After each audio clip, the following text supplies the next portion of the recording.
Doctor Gobindachandra দেব হারিয়ে গেছেন। আমি আগেও বলেছি ওনাদের কাছে বাংলাদেশে যারা আছেন, আজকেও আপনাদের সবাইকে বলছি, আমরা সবাই ডক্টর মহানামব্রত ব্রহ্মচারীর ভক্ত হিসাবে আমি মনে করি আমরা একই পরিবারের সদস্য। আমরা আপনাদের সবার কাছে বিনীতভাবে নিবেদন করছি, যেই ডক্টর মহানামব্রত ব্রহ্মচারী এতগুলো বই লিখলেন, সেই ডক্টর মহানামব্রত ব্রহ্মচারীকে কি আমরা সত্যিকার অর্থে সারা পৃথিবীব্যাপী তার আদর্শকে আমরা সরিয়ে দিতে পারি না? তার নামে কি আমরা এপার বাংলায় ওপার বাংলায় বিভিন্ন প্রতিষ্ঠান গড়ে তুলতে পারি না? আমরা ঢাকা বিশ্ববিদ্যালয়ে তার নামে একটি ফাউন্ডেশনের উদ্যোগ গ্রহণ করেছি। এখানে আজকের সভাপতি মহোদয় এ ব্যাপারে তিনি জানেন এবং তিনি আমাদের সাথে একাত্মতা ঘোষণা করেছেন। আমরা চাচ্ছি ডক্টর মহানামব্রত ব্রহ্মচারী ফাউন্ডেশন ঢাকা বিশ্ববিদ্যালয় প্রতিষ্ঠা করার। আমরা চাচ্ছি বাংলাদেশে যেখানে তার বাড়ি, যেখানে যে আমাদের যে আশ্রম যেটা আছে, মঠ যেটা আছে, সেইখানে ডক্টর মহানামব্রত ব্রহ্মচারী মানব ধর্ম গবেষণা কেন্দ্র প্রতিষ্ঠা করা। ঢাকাতে আমি কি করেছি, আমাদের মন্ত্রী মহোদয় আছেন, মন্ত্রী মহোদয় যদি আমাদেরকে সহযোগিতা করেন, আমরা বিশ্ববিদ্যালয় থেকে যারা আছি, প্রফেসর পরেশচন্দ্র মন্ডল আছেন, প্রফেসর আমিনুল ইসলাম আছেন এবং আরো অগণিত ভক্ত আছে ডক্টর মহানামব্রত ব্রহ্মচারী, আমরা যদি সবাই উদ্যোগ গ্রহণ করি, তাহলে ডক্টর মহানামব্রত ব্রহ্মচারীর নামে ঢাকা শহরে ডক্টর মহানামব্রত ব্রহ্মচারী মানব গবেষণা কেন্দ্র আমরা প্রতিষ্ঠিত করতে পারি। আমি গত 25শে ডিসেম্বর একটি দাবি রেখেছিলাম, আমাদের মন্ত্রী মহোদয় এখানে এসেছেন, তার মাধ্যমে সরকারের প্রত্যেকটি সরকারের সাথে সংশ্লিষ্ট প্রত্যেকের কাছে দাবি জানাচ্ছি আপনার মাধ্যমে, যে ওই মঠের সামনে যে রাস্তাটা, বিশাল রাস্তা, হাটখোলা রোড, সেই হাটখোলা রোডের নামকরণ করা হোক ডক্টর মহানামব্রত ব্রহ্মচারী রোড। আমি আশা করি আপনি আমাদের এই দাবিটি মাননীয় প্রধানমন্ত্রীর কাছে পৌঁছাবেন এবং এটা অতি সত্বর যাতে বাস্তবায়িত হয়। কারণ নাম বদলানো লাগছে না, হাটখোলা নাম বদলালে তো কারোর কোনো রকমের কষ্ট পাওয়ার কোনো কারণ নাই যে অমুকের নাম বাদ দিয়ে অমুককে রাখা হয়েছে। এই রকমের একজন পৃথিবীর বিভিন্ন দেশে দার্শনিকদের নামে কিন্তু রাস্তা আছে, ফিলসফার্স রোড। আমরা কি এত বড় একজন দার্শনিক? হ্যাঁ, রাজনীতি স্কোয়ার, এরকম আছে, বহু জায়গায় আছে। আমরা কি ডক্টর মহানামব্রত ব্রহ্মচারীর নামে ঢাকা শহরে কি একটা রাস্তা করতে পারি না? তাহলে আজকে যে টেলিভিশনের লোকেরা জিজ্ঞেস করেছে যে ওনার প্রতি আপনাদের চিন্তা চেতনা কি রকমের, তাহলে আর ভবিষ্যতে কোনোদিন বলবে না। আমরা বলতে পারবো যে না, ডক্টর মহানামব্রত ব্রহ্মচারীর নামে সত্যি সত্যি আমরা একটা রাস্তা নামকরণ করতে পেরেছি। আমরা কিন্তু তাকে রাস্তায় নামাচ্ছি না, তাকে পথে বসাচ্ছি না। এখানে নজরুল ইসলাম এভিনিউ আছে, আমরা যেখানে দাঁড়িয়ে আছি তার সামনে দিয়ে যে রাস্তাটা গেছে সে রাস্তাটার নাম নজরুল ইসলাম এভিনিউ। যদি নজরুল ইসলাম এভিনিউ থাকতে পারে তাহলে তো মহান ব্যক্তিদের নামে গান্ধী সরণি কতজনের নাম থাকে। আমি মন্ত্রী মহোদয়ের কাছে বলবো, সেদিন যেমন করে আপনাকে বলেছিলাম যে আমার বাড়িতে জন্ম হলে আপনার নাম কি হতো, 1 ডিসেম্বর, আপনার নিশ্চয়ই মনে আছে সেইগুলো।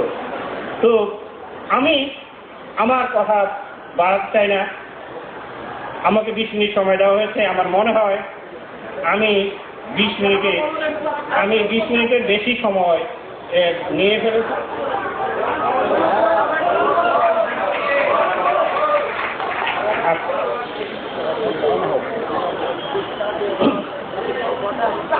আমি সত্যি সত্যি বিশ্বাস করেন আমি যদি পৃথিবী বিভিন্ন ধর্মকে না পড়তাম এবং বিশেষ করে হিন্দু ধর্মশাস্ত্রের উপরে এত সিরিয়াসলি পড়াশোনা না করতাম, তাহলে আমার ইসলাম ধর্ম সম্পর্কে যে ধারণা, সে ধারণাটা স্পষ্ট হতো না। কিন্তু আজকের দুঃখের বিষয় হচ্ছে এবং যেটা নিয়ে ডক্টর মহানামব্রত ব্রহ্মচারী নিজেও কষ্ট পেতেন, সেটা হচ্ছে আমরা যারা হিন্দু ভাইয়েরা আছি, বোনেরা আছি, আমরা হিন্দু ধর্ম ভালো করে জানি না। আমরা যারা মুসলমান আছি তারা ইসলাম ধর্মকে ভালো করে জানি না। যারা খ্রিস্টান আছি তারা কিন্তু খ্রিস্ট ধর্মকে ভালো করে জানি না। এই রকমের করে সব ধর্মের ক্ষেত্রে এই জিনিসগুলো কিন্তু বলা সম্ভব। আজকে সময় এসেছে আমরা শুধু আমাদের ধর্মকেই জানবো না, এটা আমার কথা না, ডক্টর মহানন্দ ব্রহ্মচারীর কথা। আমাদের ধর্মকেই শুধু জানবো না, অন্যদের ধর্মকেও আমাদের আজকে জানার প্রয়োজন আছে। কেন প্রয়োজন আছে?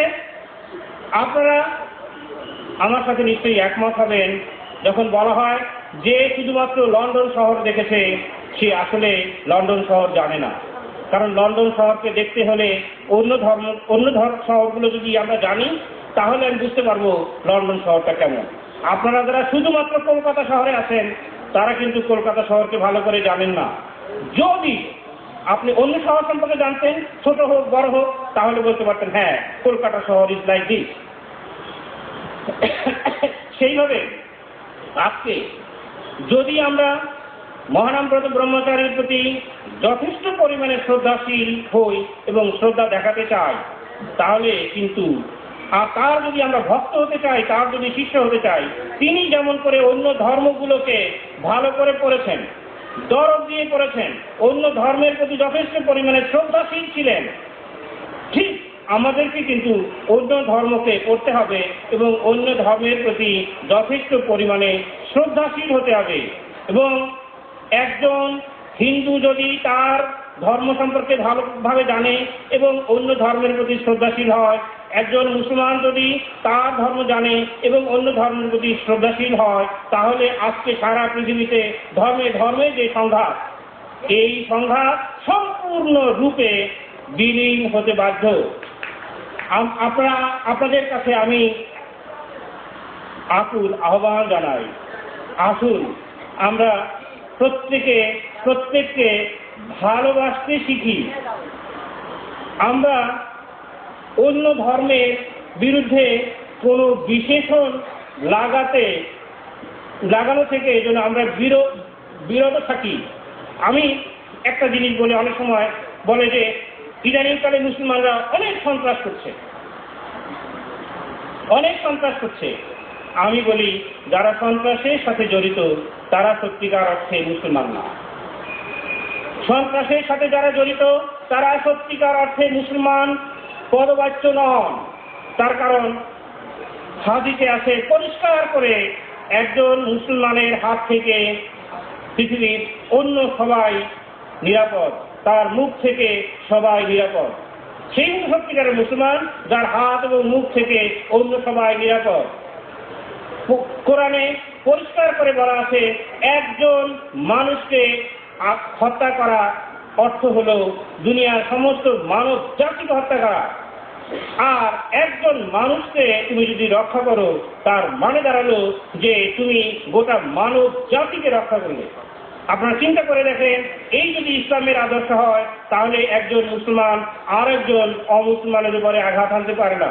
হিন্দু শাস্ত্রের কথা যদি ধরেন, আপনারা এখানে বেশিরভাগই হিন্দু ধর্মের অনুসারী, প্রত্যেকেই যদি আমরা মনে করি যে আপনার ভিতরে ব্রহ্ম আছে, এটা যদি আপনারা জানেন সবার মধ্যে ব্রহ্ম আছে, তাহলে কাজী নজরুল ইসলামের উপরে কি একজন হিন্দু আঘাত আনতে পারবে?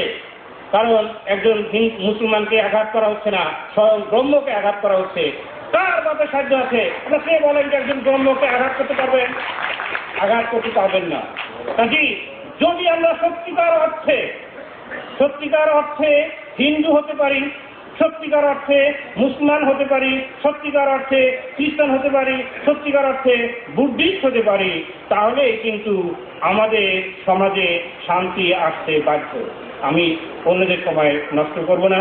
আপনাদের সবাইকে অনেক ধন্যবাদ জানিয়ে এবং আমার মতো একজন নাফিস বান্দা নগণ্য ব্যক্তিকে এখানে এই এত বড় সভায় কিছু বলার সুযোগ দেওয়ার জন্য আপনাদের সবাইকে ধন্যবাদ জানিয়ে এবং মাননীয় মন্ত্রী মহোদয়ের কাছে আমি দাবি করেছি সেটাকে আবার পুনরাবৃত্তি করে আমার বক্তব্য শেষ করছি। আপনাদের সবাইকে ধন্যবাদ।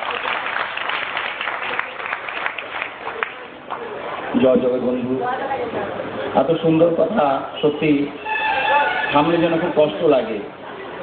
প্রভু জগৎবন্ধু সুন্দরের বাণী, জীব দেহে আঘাত করলে নিত্যানন্দকে আঘাত করা হয়, সর্বজীবে নিত্যানন্দের স্বরূপ দেখো। তা আমাদের শ্রদ্ধেয় অতিথি কাজী নজরুল ইসলাম সেই প্রভু জগৎবন্ধু সুন্দরের বাক্যটি যেন তার জীবনে প্রতিফলিত করে আজকে সুন্দরভাবে আমাদের ইসলামের যে মহত্ব, সেই মহত্ব তার মধ্যে আমরা শুনলাম।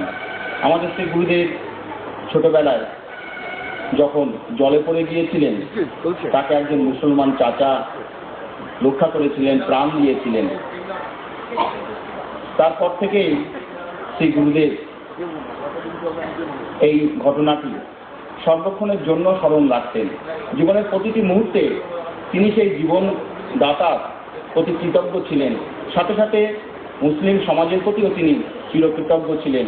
তাই তিনি যখন আমেরিকায় বিশ্ব ধর্ম সম্মেলনে বক্তৃতা করছিলেন তখন তাদের জিজ্ঞাসা করেছিলেন, ব্রহ্মচারীজি আপনি তো ভারত থেকে এসেছেন, এশিয়া থেকে এসেছেন, তা আপনি যখন এশিয়ার প্রতিনিধি আপনি শুধু হিন্দু ধর্মের মহত্বই বলছেন, সেখানে তো আরো দুটি ধর্ম হয়েছে, বৌদ্ধ ধর্ম, ইসলাম ধর্ম, তা আপনি ইসলাম ধর্ম সম্বন্ধে কিছু বলুন। তারপরেই তার মুখ থেকে আমরা শুনেছিলাম সেই বিখ্যাত বাণী, সেই বিখ্যাত বার্তা, ইসলাম শব্দের যে তাৎপর্য। সকল মুসলিম বুদ্ধিজীবী যারা সেখানে ছিলেন তারা বিস্মিত হয়েছিলেন একজন হিন্দু বৈষ্ণব সন্ন্যাসীর মুখ থেকে ইসলাম ধর্মের এই মহত্বের কথা শুনে। আমরা ডক্টর কাজী নজরুল ইসলামকে শত শত সহস্র ধন্যবাদ জানাই তার এই অপরিসীম জ্ঞান, বৈদগ্ধ্য এবং পাণ্ডিত্যের প্রতিফলন স্বরূপ আজকে আমরা যে ভাষণ পেলাম সেই মূল্যবান ভাষণের জন্য। আমরা এখন একটি নতুন আনন্দের সংবাদ দেব। ঢাকা বিশ্ববিদ্যালয়ে প্রফেসর ডক্টর আমিনুল ইসলাম, তিনি বাঙালি দর্শন বলে যে গ্রন্থটি লিখেছেন সেই গ্রন্থতে শ্রী গুরুদেবের একটি সংক্ষিপ্ত জীবনী অন্তর্ভুক্ত করেছেন। এই যে বিশাল একটি কাজ তিনি করেছেন এর জন্য আমরা সকলেই কৃতজ্ঞ। আমরা তার সেই রচিত গ্রন্থের মহানাম প্রতীকী অংশটুকু আমরা এইবার শ্রী মনোজ চক্রবর্তীর মুখ থেকে কিঞ্চিৎ পাঠ শুনব। এই গ্রন্থটি ঢাকা বিশ্ববিদ্যালয় পাঠ্যসূচিতে অন্তর্ভুক্ত করেছে এবং সারা বাংলাদেশের জাতীয় বিশ্ববিদ্যালয়ে যতগুলি কেন্দ্র আছে সব ক্ষেত্রেই প্রত্যেক ছাত্রছাত্রীদের এটা পড়া বাধ্যতামূলক।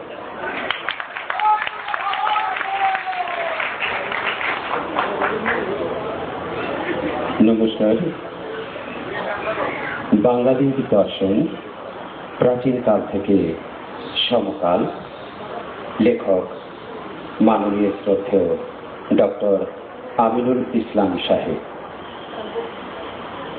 সেই গ্রন্থের কিছু অংশ আমি পাঠ করে শোনাচ্ছি। কামিনী কাঞ্চন ত্যাগী সন্ন্যাসীর জীবন ছিল প্রায় শতাব্দী ব্যাপী। তিনি আবির্ভূত হয়েছিলেন ব্রিটিশ রাজত্বের গধূলি পর্যায়ে।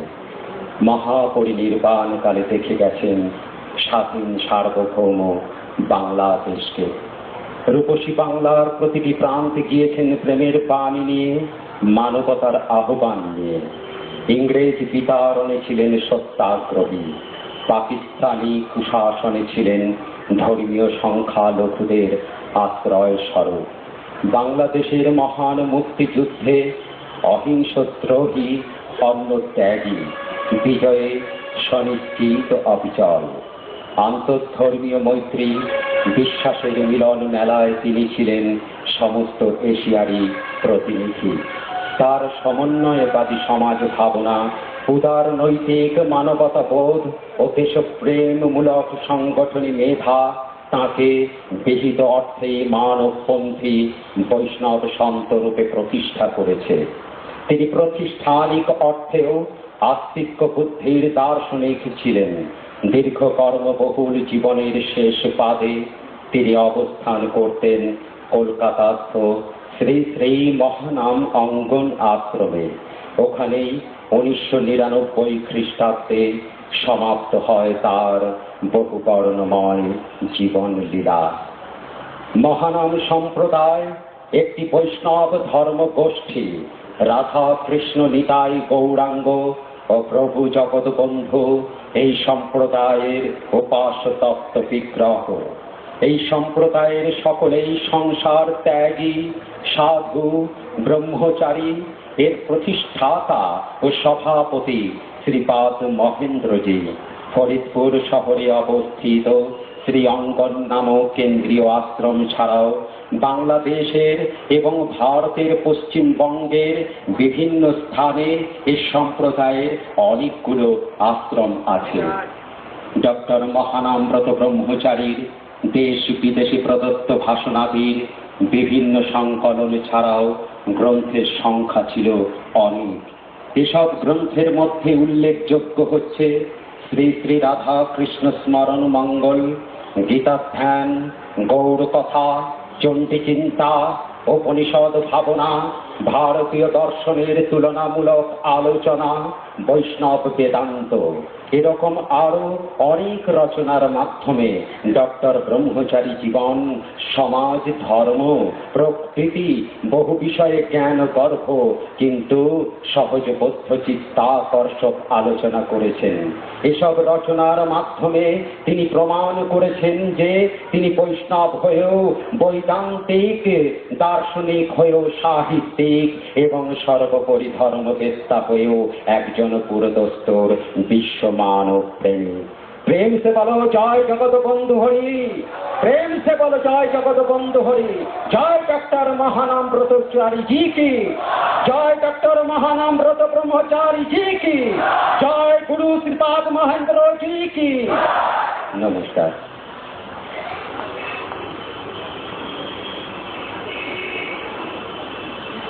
জয় জগৎ বন্ধু সুন্দর। এখন আসছেন বাংলাদেশ মহানাম সম্প্রদায়ের তথা ফরিদপুর শ্রীঅঙ্গনের সম্পাদক শ্রীমৎ বন্ধু প্রীতম ব্রহ্মচারী। বন্ধু প্রীতম সম্বন্ধে আমাদের নতুন করে কিছুই বলার নেই। এই বন্ধু প্রীতম তার সাধু জীবন শুরু করেছিল আমাদের এই মহানাম অঙ্গনেই। শ্রী শ্রী গুরুদেবের অশেষ কৃপা প্রাপ্ত এবং প্রচণ্ড কর্মতৎপর ফরিদপুর শ্রীঅঙ্গনে গিয়ে এক অভূতপূর্ব পরিবর্তন এনেছেন তিনি। শ্রীঅঙ্গনের রূপ অনেক অনেক বর্ধিত করেছেন, সৌন্দর্য মণ্ডিত করেছেন এবং তার কর্মতৎপরতায় ফরিদপুরের জনসমাজে একটা নতুন বাতাবরণ সৃষ্টি হয়েছে। সকলেই বলেন যে এক অমর বন্ধুদার চলে গিয়েছেন, আর একজনকে আমরা পেলাম, সে অমর বন্ধুদার প্রতিভূরূপে সেই বন্ধু প্রীতম ব্রহ্মচারীজি আমাদের সামনে বলছেন।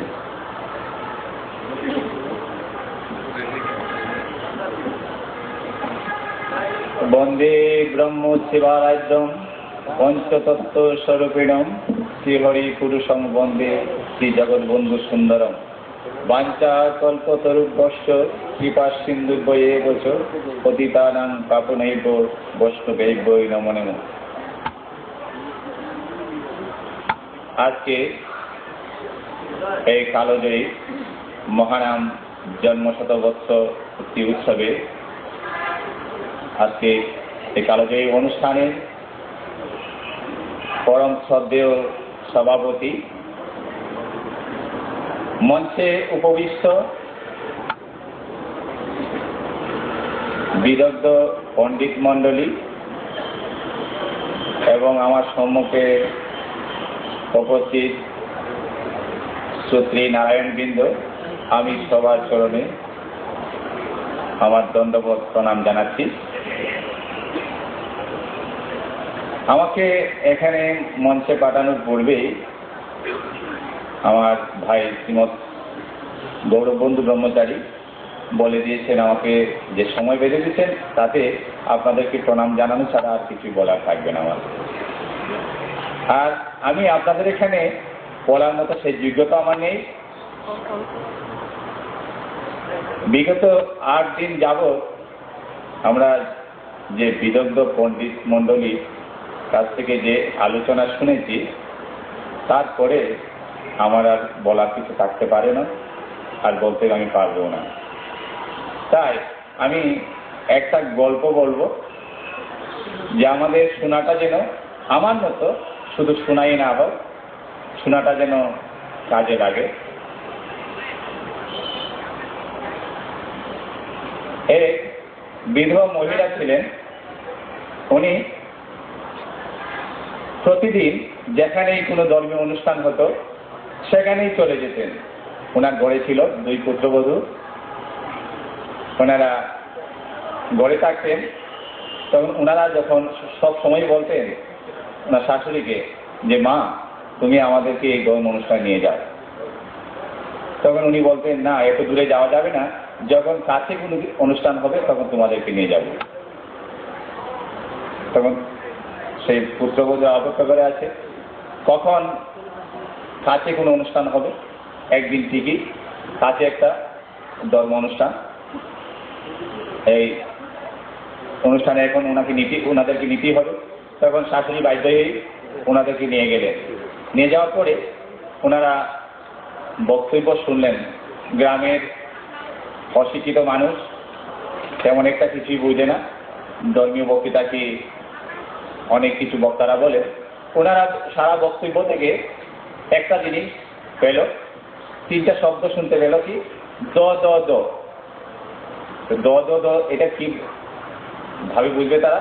দানব যারা তারা বুঝলো আমরা দানবী, দেবতা যারা তারা বুঝলো যে আমরা দয়ালু, সেই কথাই বোঝানো হয়েছে। আর এই যে পুত্রবধূরা আছে তারা বুঝলো যে আমাদেরকে এই দ্বারা দান করতে বুঝিয়েছেন। ওরা ধর্মসভা শুনে বাড়িতে চলে আসলো। এসে সে বাড়িতে পরের দিন থেকে কি করলো, যখন ওই যে ভিক্ষুক আসছে প্রচুর পরিমাণে দান করতে শুরু করলো। শাশুড়ি শুধু বসে বসে দেখছেন, বলছেন, এ কি তোমরা এ কি করছো? তোমরা তো অতীতে এরকম করছে না, এইরকম দিয়ে দিলে গর্ত শূন্য হয়ে যাবে। বললো, না মা, কালকে যে আমি ধর্মসভায় গেলাম, আমরা ধর্মসভায় গেলাম, তো এখানে যে পণ্ডিত মশাই বলে দিলেন দান করতে, তাই তো আমি দান করে দিচ্ছি। তো এই কি, এটা তো করা যাবে না। তোমরা যেখানে যেটা শুনবে সেখানে সেটা রেখে আসবে, এখানে শুনছো সেখানেই রেখে আসবে, বাড়িতে চালিয়ে শূন্য হাতে চলে আসবে, নতুবা তো সংসার ধ্বংস হয়ে যাবে। তোমরা তাদের কথা যদি দান করে দাও তাহলে তো সব শেষ হয়ে যাবে। প্রত্যেকটা শুনে যা শুনলে সেখানে রেখে আসবে। দান করতে বলুক আর মন্ত্র করতে বলুক আর ভক্তি করতে বলুক, যা বলুক সেটা সবার স্থলেই রেখে আসবে। আমরা যে এতদিন বক্তব্য শুনলাম বিভিন্ন বিদগ্ধজনের কাছ থেকে, তদ্রূপ আমাদেরও যেন সেই মহানানগত সম্পর্কে শুধু শোনাটাই শেষ না হয়, আমরা যেন কিছু ধরে রাখতে পারি এবং সারা জীবনের জন্য যেটা কোনো ভালো কাজ ভালো হিসাবে গ্রহণ করতে পারি সেদিকে নজর রাখতে হবে। হয়তো আপনাদের সেটা হবে না, আমার সেটা হয়। আমি তো এদিক দিয়ে শুনি, আরেক দিকে চলে যায়, কোনো কিছুই মনে থাকে না। আমি পরিশেষে বলছি, আমি আবেগ আপ্লুত কণ্ঠে জানাচ্ছি অশেষ শ্রদ্ধা যারা এই জন্ম শত বৎসরের জন্য অশেষ ক্লেশ এবং দিনের পর দিন কষ্ট করে এমন একটা মহতী অনুষ্ঠানের ব্যবস্থা করে দিয়েছেন এবং অনুষ্ঠান করেছেন। আমি সেই কমিটির সকল সদস্যকে আমার প্রণাম জানাচ্ছি এবং এই মহতী অনুষ্ঠানে প্রাণপুরুষ শ্রীমৎ উপাসক বন্ধু ব্রহ্মচারী মহোদয়কে আমি আমার শত কোটি প্রণাম জানাচ্ছি এবং ওনার আশীর্বাদ কামনা করছি, যেন শুধু মহানামাঙ্গনে অনুষ্ঠান নয়, সারা ভারতে তথা বাংলাদেশে যেন এরকম অনুষ্ঠান হয়, ওনার আমি আশীর্বাদ কামনা করছি। আমার জীবনে শ্রেষ্ঠ প্রাপ্তি হল বৈষ্ণবাচার্য মহানামগত ব্রহ্মচারী চরণ সান্নিধ্য লাভ। আমার জীবনে অহংকার হলো আমি তাকে চরণ সে প্রণাম করেছি। আমার জীবনের শ্রেষ্ঠ দর্শন হলো আমি তাকে নয়ন ভরে দেখেছি। আমার জীবনের আনন্দ হলো আমি তার শ্রীমুখের কর্ণ রসায়ন কথামৃত সাক্ষাৎ আস্বাদন করেছি। আমার জীবনের শ্রেষ্ঠ কাজ হলো আমি কয়েকদিন তার শ্রীচরণানন্দদের সাক্ষাৎ সেবা করার দুর্লভ সুযোগ পেয়েছি। আমার সময় শেষ। আমি আপনাদেরকে দণ্ডবোধ প্রণাম জানিয়ে আমি বিদায় নিচ্ছি। জয় জগৎবন্ধু হরি, জয় মহানন্দ।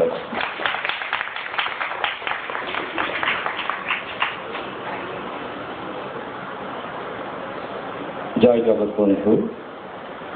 এখন বক্তব্য রাখবেন বাংলাদেশের সরকারি কলেজের অবসরপ্রাপ্ত অধ্যক্ষ, বিশিষ্ট ধর্মতত্ত্ববিদ, শিক্ষাবিদ ও বহু ধর্মীয় গ্রন্থ প্রণেতা এবং প্রখ্যাত ধর্ম প্রবক্তা, উদার মানবতাবাদী চিন্তাবিদ, অধ্যক্ষ প্রফেসর শ্রী অর্ধেন্দু বিকাশ রুদ্র মহাশয়। বললেন, বন্ধু সুন্দর সম্পর্কে আমি আর কি বলবো? আমার বাবা রঞ্জিত তো সব বলে দিল, আমার বলার আর কিছু নেই। দরজা ও বন্ধ করে দিয়েছে, তারপর আমি কি করব? দরজার বাইরে থেকে শেকলটা একটু নাড়বো, ভেতরে ঢুকতে পারে কি না। তো বিনয় তেনা যদি শুনিয়েছেন তরুদেব সহিষ্ণু, তারপরে তিনি যা বললেন, এই প্রশান্ত সাগরের মতো গম্ভীর এবং অতি গভীর বিশাল বিরাট সৌন্দর্যের অনুপম একটা রামধনু রঙরেখা আমাদের সামনে তিনি রচনা করলেন। এই সেই মহানামব্রত জ্ঞান, প্রজ্ঞা এবং বিনয়, তপস্যা, তার মধ্যে একাকার হয়ে গিয়েছিল সংযম। গঙ্গার ধারার মতো তিনি প্রবাহিত করেছেন। সনাতনী শাস্ত্র মানব ধর্ম একটি হিমালয়, মহারামজু হিমালয়। হিমালয়কে দেখা যায় মাত্র 2 মাইল। 2 মাইল উপরে মেঘ দিয়ে ঢাকা থাকে, মেঘের উপরে হিমালয় আরো 3.5 মাইল। মহারামজিকে আমরা যা কর্মে দেখেছি, তার বইতে দেখেছি, ওই হিমালয়ের 2 মাইলই দেখেছি, আর 3.5 মাইল দেখেনি। অরবিন্দ বলেছিলেন, My life is not on the surface for people to see, my life is within. তার যে মানব প্রেম, তার জীবনের যে মহা মিলন বাণীর মহারসধারা, ফুলগু ধারা অন্তর অন্তর এত বেশি প্রবাহিত হতো। বাইরে আমরা যা দেখেছি ও হিমালয়ের মতোই নিচের 2 মাইল 3.5 মাইল উপরে মেঘে ঢাকা, তা আমরা দেখিনি। আরো বলবো, সনাতনী ধর্মশাস্ত্র মানব ধর্ম ঠিক তেমনি হিমালয়ের মতো। হিমালয়ের উপরে জমাট হয়ে আছে বিরাট বরফের স্তূপ। এইসব গলে গলে গঙ্গা অসংখ্যনাথ নদীর প্রবাহ দিয়ে শস্য শ্যামল করে তুলে ভূভারতকে, বাংলাদেশকে মহানামব্রত ব্রহ্মচারী ও শাস্ত্রের সমস্ত বরফগুলো নিজের মর্মের মমতা দিয়ে, অনুভব দিয়ে গলিয়ে গলিয়ে সারা মানুষের সমাজের জন্য গঙ্গার ধারার মতো বিগলিত করুণা জন্মের যমুনার মতো চারিদিকে ছড়িয়ে দিলেন। উপকৃত হলেন। আমরা যারা কঠিন হৃদয়, পাষাণ হৃদয়, আমাদের হৃদয় খানিকটা গলতে শুরু করলো। শ্রী সজ্জন মন্ডলী তিনি শেখালেন, মানব ধর্মের সর্বশ্রেষ্ঠ ধর্ম, সব ধর্মের কমন ফ্যাক্টর। এই যদি তুমি দেখো, তাহলে প্রকৃত ধর্মাচরণ তোমার পক্ষে সম্ভব হবে। হরেক রকম খাঁচা দেখে ভুল করো না কবু, সব খাঁচাতে একই পাখি, নামটি তাহার প্রভু। বিভিন্ন ধর্মগ্রন্থ, বিভিন্ন ধর্ম, বিভিন্ন খাঁচা, সমস্ত খাঁচার মধ্যে ওই প্রভু কিন্তু একটা। রব বলো, আদিব বলো, রব্দাক বলো, পরমেশ্বর বলো, জগদীশ্বর বলো, যাই বলো না কেন, নাম বিভিন্ন ভাবে, কিন্তু বস্তু এক, পরম ব্রহ্ম বস্তু। হরেক রকম খাঁচা থেকে বিভ্রান্ত হচ্ছে মানুষ। আলিফ বের সাথে ঝগড়া করছে, alpha beta gamma delta, alpha beta gamma delta আলিফের সাথে ঝগড়া করছে, ABCD। এইভাবে ভাষায় ভাষায় গন্ডগোল। আল্লাহ এবং ঈশ্বর নিয়ে ঝগড়া করছি আমরা। আল্লাহ এবং ঈশ্বর এক হয়ে 7 আসমানের উপরে এক হয়ে তিনি আনন্দ করছেন। তার আর কোনো বিভেদ নেই, বিভাজন নেই। তিনি একক, অদ্বৈত, সত্য সমষ্টি। সেটা আমরা বুঝি না। মানব সমাজের দুর্দিনে মহানামব্রত ব্রহ্মচারী যেতেছিলেন ঈশ্বরের আশীর্বাদ। ঈশ্বরের আশীর্বাদে মানব সমাজকে তিনি পুষ্পে পুষ্পে, প্রেমের কুসুমে কুসুমে সুশোভিত করে দিয়েছিলেন। এক আনন্দময় প্রভাত জ্যোতিতে মানুষকে তিনি জাগ্রত করে দিয়েছিলেন। সজ্জন মন্ডলী, মমতাময়ী, মহিয়সী, সতী, সাধ্বী, ধৈর্যময়ী মাতৃমণ্ডলী এবং শিবতুল্য পিতৃমণ্ডলী, জাগ্রত যুব জনতা চরিত্র, চেতনায় তৎপর, বীর্যবত্তায় তৎপর। আপনাদের উদ্দেশ্যে বলছি, রবীন্দ্রনাথের সেই কথাটি, পদ বেঁধে দিল, বন্ধ রহিল গ্রন্থে, আমরা চলেছি চৌকি হওয়ার পন্থে। রঙিন নিমেষ ধরার দুলাল, পরাণে ছড়াই আবির গুলাল, ওরাই বর্ষার লেগে দিগম্বরার নৃত্য, হঠাৎ আলোর ঝলকানি লেগে ঝলমল করে চিত্ত। আজকে যেখানে এসেছি সমস্ত বক্তার বক্তব্য শুনে মহারামজির আলোর ঝলকানিতে আমার সমস্ত চিত্ত ঝলকে উঠল, আলোর ঝলকানিতে আজকে সমস্ত সভা মণ্ডপ মুখরিত হয়ে উঠল, প্রতিধ্বনিত হয়ে উঠল। রবীন্দ্রনাথের কথা সে অর্থাৎদিন বুঝিনি, আজকে বুঝতে পারলাম একজন ব্যক্তি কি করে হঠাৎ বিদ্যুৎ ঝলকানির মতো সমস্ত বিশ্বের দরবারে বিরাট এক আলোর চমক ছুটিয়ে দিতে পারেন। আলোকের দ্যুতি প্রবাহ সমস্ত বিশ্বে ছুটিয়ে দিয়ে এক আনন্দের প্রবাহ সৃষ্টি করতে পারেন। সজ্জন মন্ডলী, পার্সি কবি বলেছেন, আমি তার বাংলা অনুবাদ করছি, बर मज़ारों में करीबा न चरागे न गुले न जाने मर जला सूजत न सताए बुलबुले। আমি মরে গেলে আমার কবরে ফুল দিও না, ফুল দিলে বুলবুল কাঁদবে, এরা মধু পাবে না। আমার কবরে প্রদীপ জ্বেলো না, প্রদীপ জ্বাললে অনেক পোকা এসে তারা মারা যাবে, পাখা তাদের পূর্বে। তিনি বললেন, গরিবী করে দীপ জ্বেলো না, ফুল দিও না, কেউ বলে শ্যামা পোকার না করে পাক দাগা না পায় ভুল বলে। মহানামজি ঠিক তেমনি মানুষের প্রতি খালি ভালোবাসা না, প্রতিটি জীবের প্রতি, শ্রেষ্ঠ জীবের প্রতি তার যে অখণ্ড অগাধ প্রগাঢ় ভালোবাসা ছিল, সেই ভালোবাসাটা থেকে আমরা কিঞ্চিত শিখতে পারি অন্তত মানুষকে ভালোবাসার জন্য। মানুষকে আমরা ভালোবাসার মতো শক্তি, অন্তঃশক্তি আমরা অর্জন করতে পারি। বর্তমান জগতে আমরা মানুষগুলি আছি ইটের ভাটায়, কয়েক লক্ষ ইটের মতো। এই 600 কোটি ইট পাশাপাশি আছি। এই 600 কোটি ইট পাশাপাশি থাকলে মানব সমাজ হয় না। কয়েক লক্ষ ইট পাশাপাশি করলে বিল্ডিং হয় না, তার মধ্যে প্রেমের সিমেন্ট দিতে হয়। মানব সমাজও কয়েক হাজার মানুষ পাশাপাশি থাকলে সমাজ হয় না, তার মধ্যে প্রেমের সিমেন্ট লাগিয়ে দিতে না পারলে এই ইটগুলো জোড়া লাগে না। মহারামজি চেয়েছিলেন মানব সমাজের এই যে ইট রূপ আমরা রয়েছি, স্টক খণ্ড, স্টক উপরে সুসজ্জিত করছি, কিন্তু সিমেন্ট দিচ্ছি না। প্রেমের সেই সিমেন্ট, প্রেমের সেই মশলা আমাদের মধ্যে তিনি ঢুকিয়ে দিতে চেয়েছিলেন। তিনি বলেছিলেন, ধর্ম নিয়ে ঝগড়া করো, ধর্ম তো হচ্ছে ডাক বাক্সের মতো। লোক বলল, আচ্ছা আমি ভারতের প্রেসিডেন্টের কাছে একটা পত্র লিখবো, কোন ডাক বাক্সে দেবো?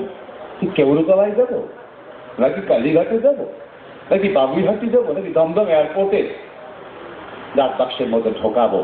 মহানামজি বললেন, তোমার ঠিকানা যদি ঠিক থাকে আর এনভেলপ যদি ছেঁড়া না থাকে, ও যে কোনো পৃথিবীর যে কোনো ডাক বাক্সে দিলেই এটা ওই অনিষ্ট ব্যক্তির কাছে পৌঁছাবে। ওদের যে ধর্মই অবলম্বন করো না কেন, যে ধর্মের ডাক বাক্সের মধ্যে তোমার প্রার্থনা চলো না কেন, ওই প্রার্থনা ভগবানের কাছে চলে যাবে, অসুবিধা নাই। বিভিন্নতার মধ্যে একত্ব সৃষ্টি করার অতি স্বাভাবিক সাধারণ মানুষের জীবন থেকে উদাহরণ নিয়ে, উপমা নিয়ে, উপমা মহারামস্য বই রচিত হয়েছে। সঠিক আমাদের প্রাণের কাছে তিনি এসেছেন। তিনি ভাগবতবিদ, তিনি সত্যশাস্ত্র পারঙ্গম, সংস্কৃতে বিশাল বিরাট পণ্ডিত, কিন্তু বাংলা ভাষায় আমাদের মতো কঠিন হৃদয়কে গলে দেওয়ার মতো তার যে অদ্ভুত ক্ষমতা, সেই ক্ষমতা আজকে এই যুগের জন্য একান্ত প্রয়োজনীয়। দূর হতে কিছু নেই মৃত্যুর গর্জন, এই হলো বর্তমান পৃথিবীর অবস্থা। দূর হতে কি শুনিস মৃত্যুর গর্জন, ওরে দিন, ওরে উদাসীন, ওই ক্রন্দনের রোল, রক্ত বক্ষ হতে মুক্ত রক্তের কল্লোল, বন্যী বন্যা তরঙ্গের ব্যাগ, বিশ্বশ্বাস ঝটিকার ন্যাক ভূতল গগন, মূর্ছিত বিহল করা মরণে মরণে আলিঙ্গন।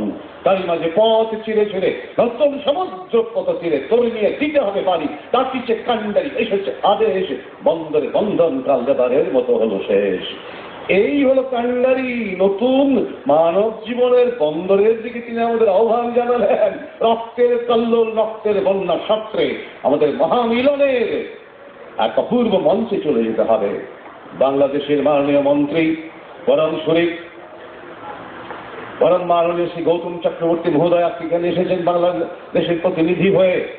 তার কাছে আপনারা শুনবেন আমাদের বাংলাদেশে কি অনুভব হয়েছে মহানন্দজি সম্পর্কে। আমি নিজে তার হাতে গড়া যা কিছু টুকিটাকি কথা বলি তো মহারামজির কাছ থেকে ধার করেই বলি। আমার তো নিজের কোনো ধর্মবিদ্যা তেমন কিছু নেই, ইংরেজি সাহিত্য নিয়ে ভাষা পড়িয়েছি। তার কাছে শিখে শিখে কিছু কথা আমি বলি, আমি যেন তারই আশীর্বাদ পুষ্ট ছোট্ট একটা বালির ওই কণার মতো আপনাদের পদে সেবা করার জন্য এখানে এসেছি। যদি সজ্জন মন্ডলী বিরাট ফিলোসফার যারা তারা বলেছেন মহানন্দী সেই ভাষা বৈষ্ণব বেদান্তের, আমি কিছুটা হয়তো আমার ঠিক মতো স্মরণ নেই, তিনি বলেছেন সেখানে যে modern age prides itself on its progress in science and scientific knowledge. In spite of all these developments, the tyranny of imperialism and tyranny of fascism, communism is going on in this world. In different marks, in every corner of the earth, this spirit of freedom and dignity is being trampled underfoot. The so-called statesmen are stricken dumb. Is this going to be the end of all civilization? Should men destroy one another? Mutual hatred? No, no. Only one unity is dependable. That unity is the brotherhood of men. So long as men do not demonstrate by their actions that they believe that the whole world is the family of God, so long as distinctions of race, color, and geographical nationalities are not wiped out completely, man will never be able to lead a happy and contented life, and the beautiful ideals of liberty, equality, and fraternity will never materialize. মনে করতে হবে পৃথিবীর 600 কোটি মানুষ ভগবানের পরিবারে, 600 কোটি সন্তান, পিতা এক, পরিবারের কর্তা এক ভগবান। ভগবত সাধন, ভগবত জীবন যাপন করা 600 কোটি মানুষ এই পৃথিবী উদ্ধার করতে পারে। এত ঘাত প্রতিঘাত, এত রক্তের বন্যা, এত বিষ বাষ্প দূষিত করতে পারে না এই পৃথিবীর বাতাস। মধুময় পৃথিবীর ধুলি, মধুময় পৃথিবীর সবকিছু মধুবাদারি কায়তে মধুক্ষরণকে সেন্দব। বৈদিক যে ঋষিরা কথা বলেছিলেন তা মিথ্যা হতে পারে না। সামান্য স্বার্থের গণ্ডিতে আবদ্ধ হয়ে মানুষ আজ মানবতাকে হত্যা করেছে। দিলীপ কুমারের গান শুনেছিলাম ইনসানিয়াতে, বা দিলীপ কুমার কে গিয়েছিলেন জানি না, বয়স কম ছিল। দেখতে দুনিয়া কি হালত, দেখতে রে দুনিয়া কি হালত, क्या हो गई भगवान कितना बदल गया इंसान, तेरा चांद न बदला, सूरज न बदला, ना बदला रे आसमान, कितना बदल गया इंसान। फरियाद করছে ভগবান দুনিয়াতে এসে দেখো ইনসান বা মানুষের অবস্থা কিরকম হয়ে গেছে। তোমার চাঁদ বদলায়নি, তোমার সূর্য বদলায়নি, তোমার আকাশ বদলায়নি, তোমার তৈরি করা 600 কোটি মানুষ কেমন করে বদলে গেছে। देख तेरी दुनिया की हालत क्या हो गई भगवान, कितना बदल गया इंसान। মানুষের যে বদলে যাওয়া, কি করে আবার সঠিক মানবিক পথে মানুষকে স্থাপন করা যায়, মানবিক পরিচয়ে মানুষকে কি করে মানবতার প্রেরিতে স্থাপন করা যায়, এইটি হচ্ছে মহারামজির বিরাট দর্শনের মূল কেন্দ্রবিন্দু। পৃথিবীতে জনসংখ্যা বাড়ছে, পৃথিবীতে জনসংখ্যা বাড়ছে, মানুষের সংখ্যা কমছে। এইটি মারাত্মক সংবাদ মহারামজি আমাদের কাছে দিলেন। মানুষের সংখ্যা কমে যাচ্ছে বন্ধু, মানুষ কমছে, জনসংখ্যা বাড়ছে। কি করে মানুষ বাড়াবে? এই কাজ করো, মানবতার চাষ করো, মনুষ্যত্বের চাষ করো, না হলে জীবন বাঁচবে না। If you want to have fruits after 1 year, cultivate paddy. If you want to have fruits after 10 years, cultivate trees. But if you want to cultivate for centuries and centuries, cultivate men, cultivate humanism. Otherwise, there is no remedy for inhuman barbarism in this world. মানবতার চাষ করতে না পারলে চলবে না। ধান চাষ করি, বৃক্ষের চাষ করি, মানবতার চাষ হচ্ছে না। মহারামজি তাই এত চিন্তা, এত দুশ্চিন্তা। আর সময় শেষ এসছে, শেষ ঘন্টা তুমি শুনতে পাচ্ছি। আমি উপসংহার আমি বলবো 5টি আঙুল 5 রকমের কাজ, এরপরে আংটি, এ তর্জন করে, এ আবার সবচেয়ে মোটা। কিন্তু ভাত যখন খায়, ভাত খাওয়ার সময় 5 আঙুল ঠিক একভাবে মিলে ওই অন্নটা দিয়ে দেয় মুখে, তখন তাদের আর কোনো ঝগড়া নাই। আমরাও পৃথিবীতে 124টি ধর্ম, 4টি প্রধান, হিন্দু, বৌদ্ধ, খ্রিস্টান, মুসলমান, কিন্তু 124টা ধর্মের সন্ধান এই পৃথিবীতে সোশিওলজিস্ট যারা তারা পেয়েছেন, 124টি মানুষ এক হতে পারি না। 5টি আঙুল এক হতে পারলেও অর্ধেক পৃথিবীর সমস্ত সমস্যা মিটে যেত মানবতার মন্ত্রে, জয়গানে, ইনসানিয়াতি দাওয়াতে আমরা যদি শরীক হতে পারতাম, মানবতার আহ্বানে, নিমন্ত্রণে, আমন্ত্রণে আমরা যদি সাড়া দিতে পারতাম, তাহলে সমস্ত পৃথিবী স্বর্গে রূপান্তরিত হয়ে যেত। মানুষ চেয়েছিলেন, মহারামজি চেয়েছিলেন মানুষকে দেবতা করতে, পৃথিবীতে স্বর্গ নামিয়ে আনতে। মানুষ স্বর্গে যাবে না, তার সাধনার ফলে স্বর্গকে পৃথিবীতে নামিয়ে আনবে। আর যদি না পারো নিজের সাধনায় ওঠো, ভগবান করুণায় নামবেন, মাঝখানে ভক্ত এবং ভগবানের মিলন। তো পূর্ব কথা, এমন জগৎ ত্রাণকারী অপূর্ব কথা মহারামব্রতজি আমাদের বলেছেন। শ্রী সজ্জন মন্ডলী, সেই প্রাচীন কবি দ্বিজেন্দ্রলালের কথা মনে পড়ে। হায়রে মানুষ, অতি মানুষ হবি কেমন করে, অতি মানুষ হবি কেমন করে, সারা জনম কাটালি তুই হিংসা, নিন্দা, অহংকারে, তুই মানুষ হবি কেমন করে। হিন্দু, মুসলিম, বৌদ্ধ, খ্রিস্টান সকলে যে মানব সন্তান, সকলে যে মানব জাতি, আর জাতি নাই এই সংসারে, তুই মানুষ হবি কেমন করে। ধোপানাপি, তেলিতাতি, এসব তাদের ব্যবসার খ্যাতি, আসলে সব মানুষ জাতি, আর জাতি নাই এ সংসারে, তুই মানুষ হবি কেমন করে। এই যে মানবতার জয়গানের উজ্জীবন করেছেন, তা সময় এসেছে বর্তমান পৃথিবীতে মানুষকে সেই জয়গানের মূল তত্ত্ব হৃদয়ে গ্রহণ করে পরিপুষ্ট করতে হবে, অন্তরকে প্রসারিত করতে হবে। মানুষের হাত খুবই ছোট, মানুষের হাত 2 হাতেরও কম। এই হাতকে হাজার হাজার মাইল বড় করতে হবে। 2 হাতকে সমস্ত বাংলাদেশ, ভারত, এশিয়ার সব মানুষগুলোকে বুকে নিতে হবে। মানুষের হাত লম্বা করতে হবে, হৃদয়কে বিরাট করতে হবে, অনেক চামড়া থাকতে হবে। সব ধর্ম যেন বুকের মধ্যে ঠাঁই পায়, হিন্দু, মুসলমান, বৌদ্ধ, খ্রিস্টান। It I call balanced religion, balanced religious study. Balanced diet, balanced religion. Only balanced diet cannot make a man. Balanced religion is necessary for cultivating humanity on this earth. সেই এক সময় বলেছিলেন, O wild west wind, the breath of autumn's being, thou from whose presence the leaf dead up driven, yellow and black and hectic red, pestilence and speak and multitude, O thou who chariotest to the wintry bed the winged seats, who are the light, cold and low, till an azure system in spring shall blow the clarion on. O wind, if winter comes, can the spring be far behind? যদি শীত আসে, শীতের পর কি বসন্ত খুব দেরি হয় আসতে? একটি রাতের পর কি আবার রাত আসে, দিন আসে। পৃথিবীর মানুষকে আসার মানে শুনিয়েছিলেন মহারামজি। এই দুর্দিন মানবতার সংকট, মানবতার দুর্দিন কেটে যাবে, আবার সত্যযুগ সুদিন ফিরে আসবে। মানুষ তখন আনন্দময় এক মহামিলনের বেদিতে দাঁড়িয়ে মানুষকে ভাই বলতে শিখতে, সমস্ত মানুষের একত্ব, সমস্ত প্রাণীর একত্ব মানুষকে তখন মহান এবং বিরাট এক স্তম্ভে স্থাপিত করবে। ট্রান্সপোর্টেশন, কমিউনিকেশন, মহারামজি বলেছে দুটো বেড়ে গেছে, বলছে গতি বেড়ে গেছে। ডাক্তার 1000 মাইল বেগে গিয়ে মিডল ইস্টে বা বার্মাতে রোগী অপারেশন করে ভালো করে আসছে, আর দুষ্কৃতিকারী ওই আবার 1000 মাইল বেগে গিয়ে ওকে হত্যা করে আসছে, আততাই ওকে হত্যা করে আসছে। তো বিজ্ঞানের ফলাফল লিঙ্গ চাপ শূন্য।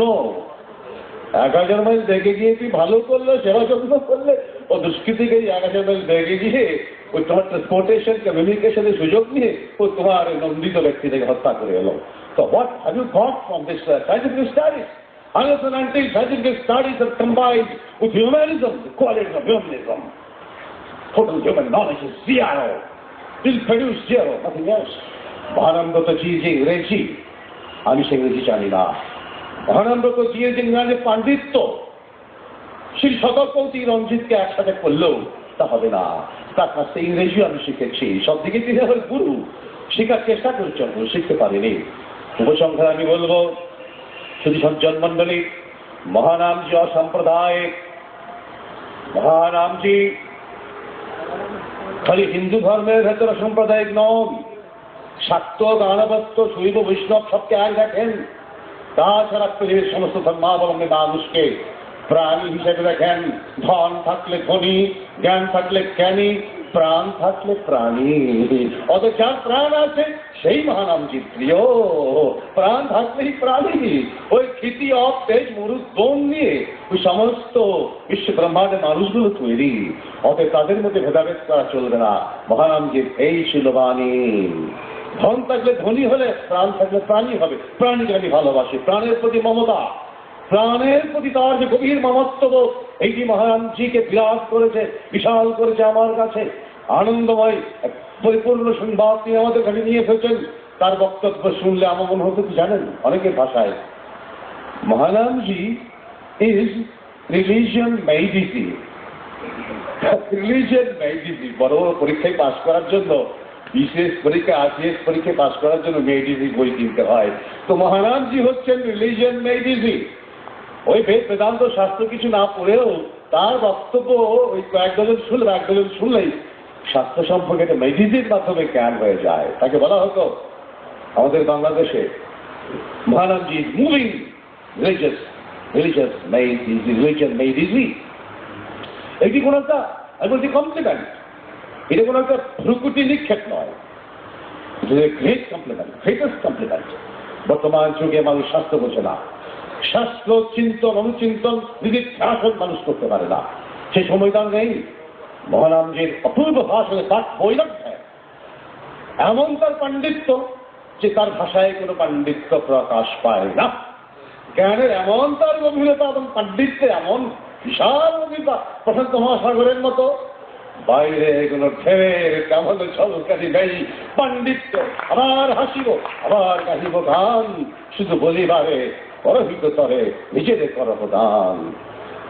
আর পরম সরস্বত মূর্ধন্য ডক্টর ধ্যানেশ চক্রবর্তীর কাছ থেকে শিখেছিলাম অধিকাংশ গ্রন্থের সেই শ্লোকটি উচ্চারণ করে বক্তব্য শেষ করব।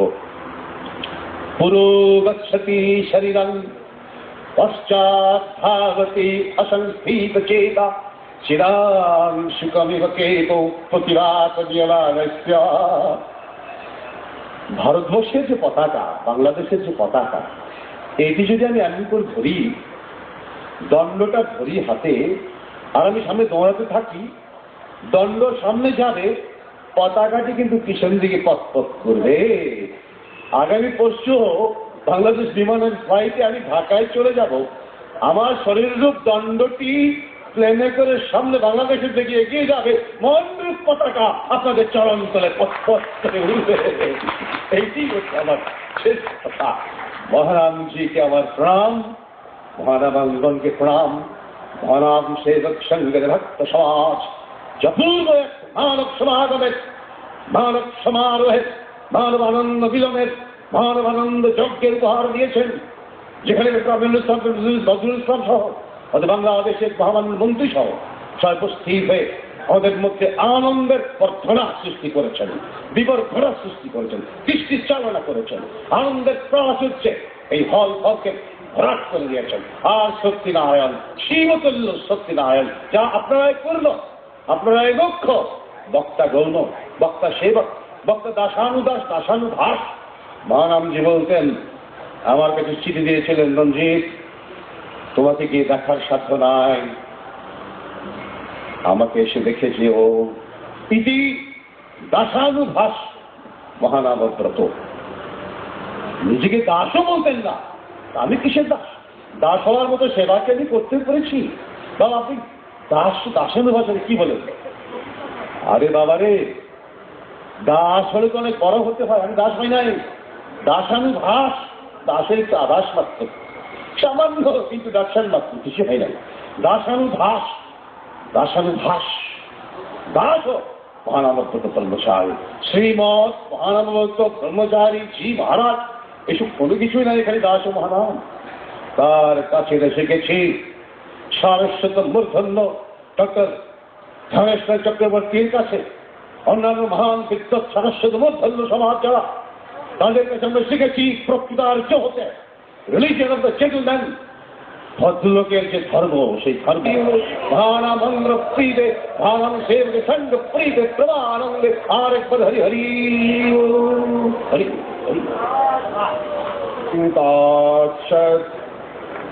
গৌরলীলা রত্নখনি কৃষ্ণলীলা চিন্তামণি যে বোঝেন হেন সমন্বয়ে প্রকট শ্রী নরদেহে ভ্রমিছে গৃহে গৃহে মহানাম ব্রত রূপ নিয়ে ব্রজের নিকুঞ্জবনে বিলাস মঞ্জরি নামে যুগল সেবায় সতত মগন গৌরলীলায় শ্রীজীব বন্ধুলীলায় কি বর্ণিব উদ্ধারণের প্রেমে সন্তরণ এহেন অমূল্য রতন সর্বেশ্বরের প্রাণধন মহানাম ব্রত শিরোমণি হে প্রভু করুণাময় হেন স্তব যোগ্য নয় বহু ঊর্ধ্বে তুমি গুণময়ী বিষয় কি জিতু সদুষ্ট সকলই তোমারই পুষ্ট জীবাধম আমি দুরাচার শ্রীপদে আছাড়ি পড়ি রাখো পাদ শিরু পড়ি ধন্য ধন্য শ্রী জীবাবতার বন্দে ব্রহ্ম শিবারাধ্যাং পঞ্চতত্ত্ব স্বরূপীণম শ্রীহরি পুরুষং বন্দে শ্রী জগৎ বন্ধু সুন্দরম বঞ্ছা কল্পতনুবশ্চ বিবা সিন্ধুদ্বয়েব চ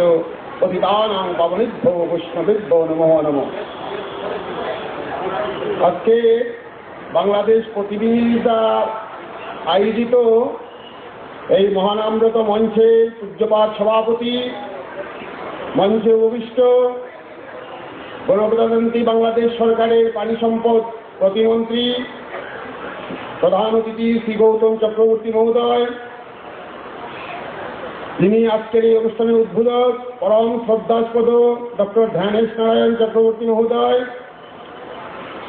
মঞ্চে উপবিষ্ট বিদগ্ধ আলোচকবৃন্দ, সম্মুখে উপবিষ্ট মাতৃমণ্ডলী পিতৃমণ্ডলী, সবাইকে আমার গুরু কৃষ্ণ গৌর বন্ধু প্রণতি গ্রহণ করুন। বিগত 25 ডিসেম্বর নজরুল মঞ্চে আধ্যাত্মিক আদিভৌতিক জগতের প্রাণ পুরুষ বিশ্ববরেণ্য দার্শনিক মনস্বী চিন্তাবিদ ভারত শিরোমণি মহামহোপাধ্যায় ভাগবত গঙ্গোত্রী পরাবিদ্যাচার্য ডক্টর শ্রীমন মহানামব্রত ব্রহ্মচারীজি শতবর্ষে প্রারম্ভিক অনুষ্ঠানের সূচনা 1 বছর ব্যাপী শুরু হয়েছিল নজরুল মঞ্চে। সেই থেকে আজ পর্যন্ত এই মহানাম রসাবগাহে আমরা স্নাত হচ্ছি। শ্রীমদ ভগবত গীতায় আছে, গীতার 7ম অধ্যায়ে 9ম শ্লোকে আছে পুণ্যগন্ধ পৃথিবীভাং। পৃথিবীতে শ্রীকৃষ্ণ বলছেন পৃথিবীতে আমি পুণ্যগন্ধ। সুতরাং বিশ্ববরেণ্য দার্শনিক পরমারাধ্য গুরুদেব এর কথা যতই আলোচিত হচ্ছে ততই এই পুণ্যগন্ধের মধ্যে আমরা স্নাত হচ্ছি এবং এই রসসমুদ্রের মধ্যে আমরা সেই গন্ধে আস্বাদনে আস্বাদিত হয়ে ডুবে যাচ্ছি। আমি কোনো পুনরাবৃত্তি আলোচনাও করব না এবং কোনো কথাও বলবো না, কারণ বিদগ্ধ আলোচক আরো রয়েছেন, ইনারাই মূলত বলবেন। আমরা এতক্ষণ খুব সুন্দর আলোকপাত শ্রবণ করছিলাম। আমি শুধু একটি কথাই নিবেদন করব। বিগত 1994 ইংরেজিতে 25 ডিসেম্বর পরমারাধ্য গুরুদেবের 90তম বর্ষপূর্তি উৎসব হয়েছিল। 25 ডিসেম্বর আমরা বাংলাদেশ মঞ্চ করেছিলাম 3রা জানুয়ারি। এই মাতৃসচিবাদম 2টি কথা বলিবার সৌভাগ্য পেয়েছিলাম। পরমারাধ্য গুরুদেব 25 ডিসেম্বর এই মঞ্চে বসে আশীর্বাণী দিয়েছিলেন। আশীর্বাণীর মধ্যে একটি কথা বলেছিলেন, উৎসবের ইংরেজি কথাটি বলেছিলেন সোর্স। সোর্স অর্থ উৎস, প্রথম উৎস এবং এর থেকে উৎসবের ব্যাখ্যা করেছিলেন। সেই উৎস আমাদের প্রতিটি মানব জীবনের একটি উৎস থাকা চাই। সেই উৎসটি কি? উৎসটি হচ্ছে আমরা 600 কোটি মানুষ পৃথিবীতে রয়েছি, বা প্রতিটি জীবেরই আমাদের উৎসটি হচ্ছে আমাদের ব্রহ্মত্ব লাভ। আমরা যে যে ধর্মাবলম্বী হই না কেন, আমাদের মূল লক্ষ্য হচ্ছে ব্রহ্মত্ব লাভ, অর্থাৎ কৃষ্ণ পদ প্রাপ্তি, গোবিন্দ পদ প্রাপ্তি, ঈশ্বর পদ প্রাপ্তি। সেটি হচ্ছে আমাদের পূর্ণ কর্মময় জীবনে আমাদের মূল লক্ষ্য। এতক্ষণ বন্ধু সুন্দরের একটি সুন্দর কথা আছে যে লীলাতে ভেদ তত্ত্বতরে। তত্ত্বীয় দৃষ্টিভঙ্গিতে লীলা পরিকররা এই মহতি সাধনা করে গেছেন যুগ যুগ ধরে। সেই ত্রেতা যুগে মর্যাদা পুরুষোত্তম রূপে রামচন্দ্র এসে, দাপরেতে লীলা পুরুষোত্তম শ্রীকৃষ্ণ রূপে এসে, কলিতে প্রারম্ভিক অবতার গৌর সুন্দর রূপে এসে, এবং পরবর্তীতে আমার রাধা গোবিন্দ হৃদয় গৌর মিলন বন্ধু সুন্দর এসেছেন। এসে প্রতিশ্রুতিবদ্ধ হইয়া আসিয়াছেন, জীব তার সাধন ভজন করিয়া ব্রহ্মত্ব প্রাপ্তির জন্য আসিবে, আর ভগবান কৃপা করিয়া নিচে নামিবেন। পরাবিদ্যাচার্য ডক্টর মহানন্দীর ভাষায় সাধন করিতে করিতে জীব ঊর্ধ্বে উঠে আর কৃপা করিয়া ভগবান নিচে নামেন, মাঝপথে ভক্ত ভগবানের মিলন ঘটে। তাই সেই মহতি সাধনার লক্ষ্যে স্বয়ং অবতারী পুরুষ স্বয়ং ভগবান লীলাতে আসেন এবং সাথে লীলা পরিকর্তৃত নিয়ে আসেন। সেই লীলা পরিকর হচ্ছে আমার পরাবিদ্যাচার্য ডক্টর মহানন্দ ব্রহ্মচারী মহারাজ। মহতি লক্ষ্যর একটি উদ্দেশ্য ছিল, বন্ধু সুন্দর এসে গৌর সুন্দর এসে পতিতদেরকে উদ্ধার করেছিলেন। বন্ধু সুন্দর এসে একেবারে পতিতের প্রতি ধীন প্রতি একেবারে সমাজের অতি নিচু স্তরের মানুষদেরকে উদ্ধার করেছেন। তার প্রকৃষ্ট প্রমাণ রজনী সর্দারকে হরিদাস মহন্তে পরিণত করলেন। তার প্রমাণ 3 কোটি ডুমকে সেই পরম কেতে পরিণত করলেন। সুরত কুমারীকে পরম বৈষ্ণবী মহান্তিতে পরিণত করলেন। আমার ডক্টর মহানন্দীর একটি উদাহরণ দিয়ে আমি আমার বক্তব্য শেষ করছি।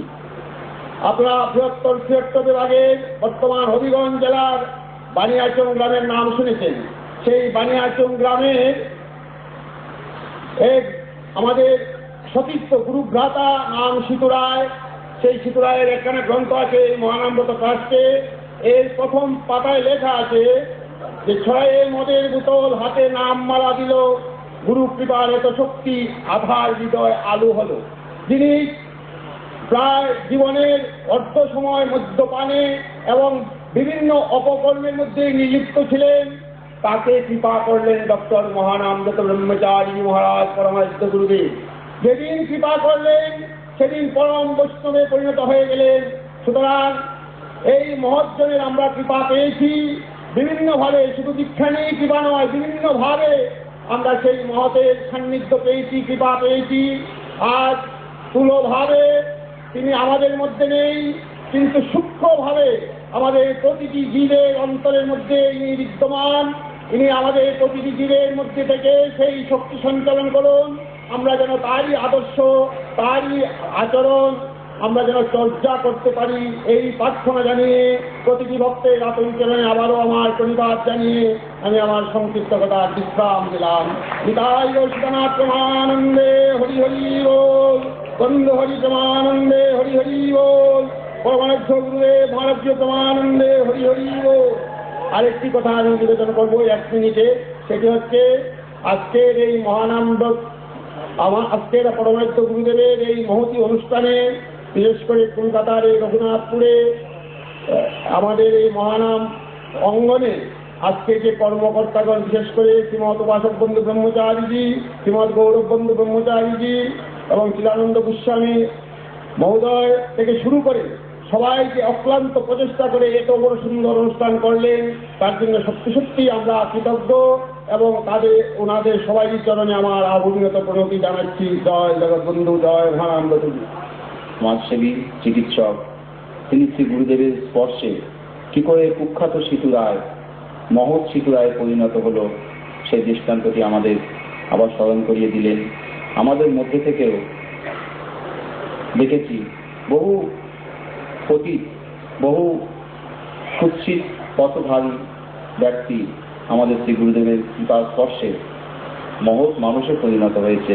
তার মানব ধর্মের পালি বিভাগের অধ্যাপক ডক্টর পরেশচন্দ্র মণ্ডল মহাশয়কে, তিনি শ্রী গুরুদেবের মন্ত্রশিষ্য এবং বিশিষ্ট বক্তাও বটেন। শ্রী পরেশচন্দ্র মণ্ডল তিনি আসছেন বক্তব্য রাখতে। চেষ্টা করুন, খুব আনন্দ পাবেন। অনুগ্রহ করে আপনার কেউ আসন ছেড়ে যাবেন না।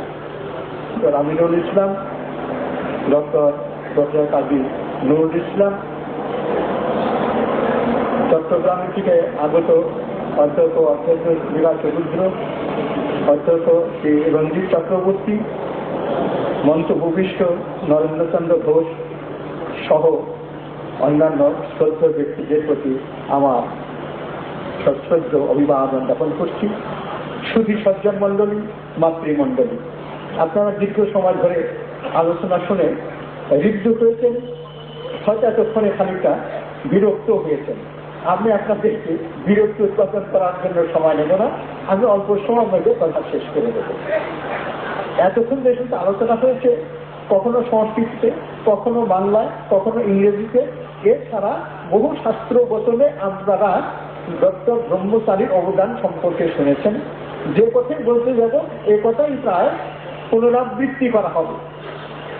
তো এই প্রসঙ্গে আমি নতুন করে কিছু বলার মতনও আমার আছে বলে আমি মনে করি না।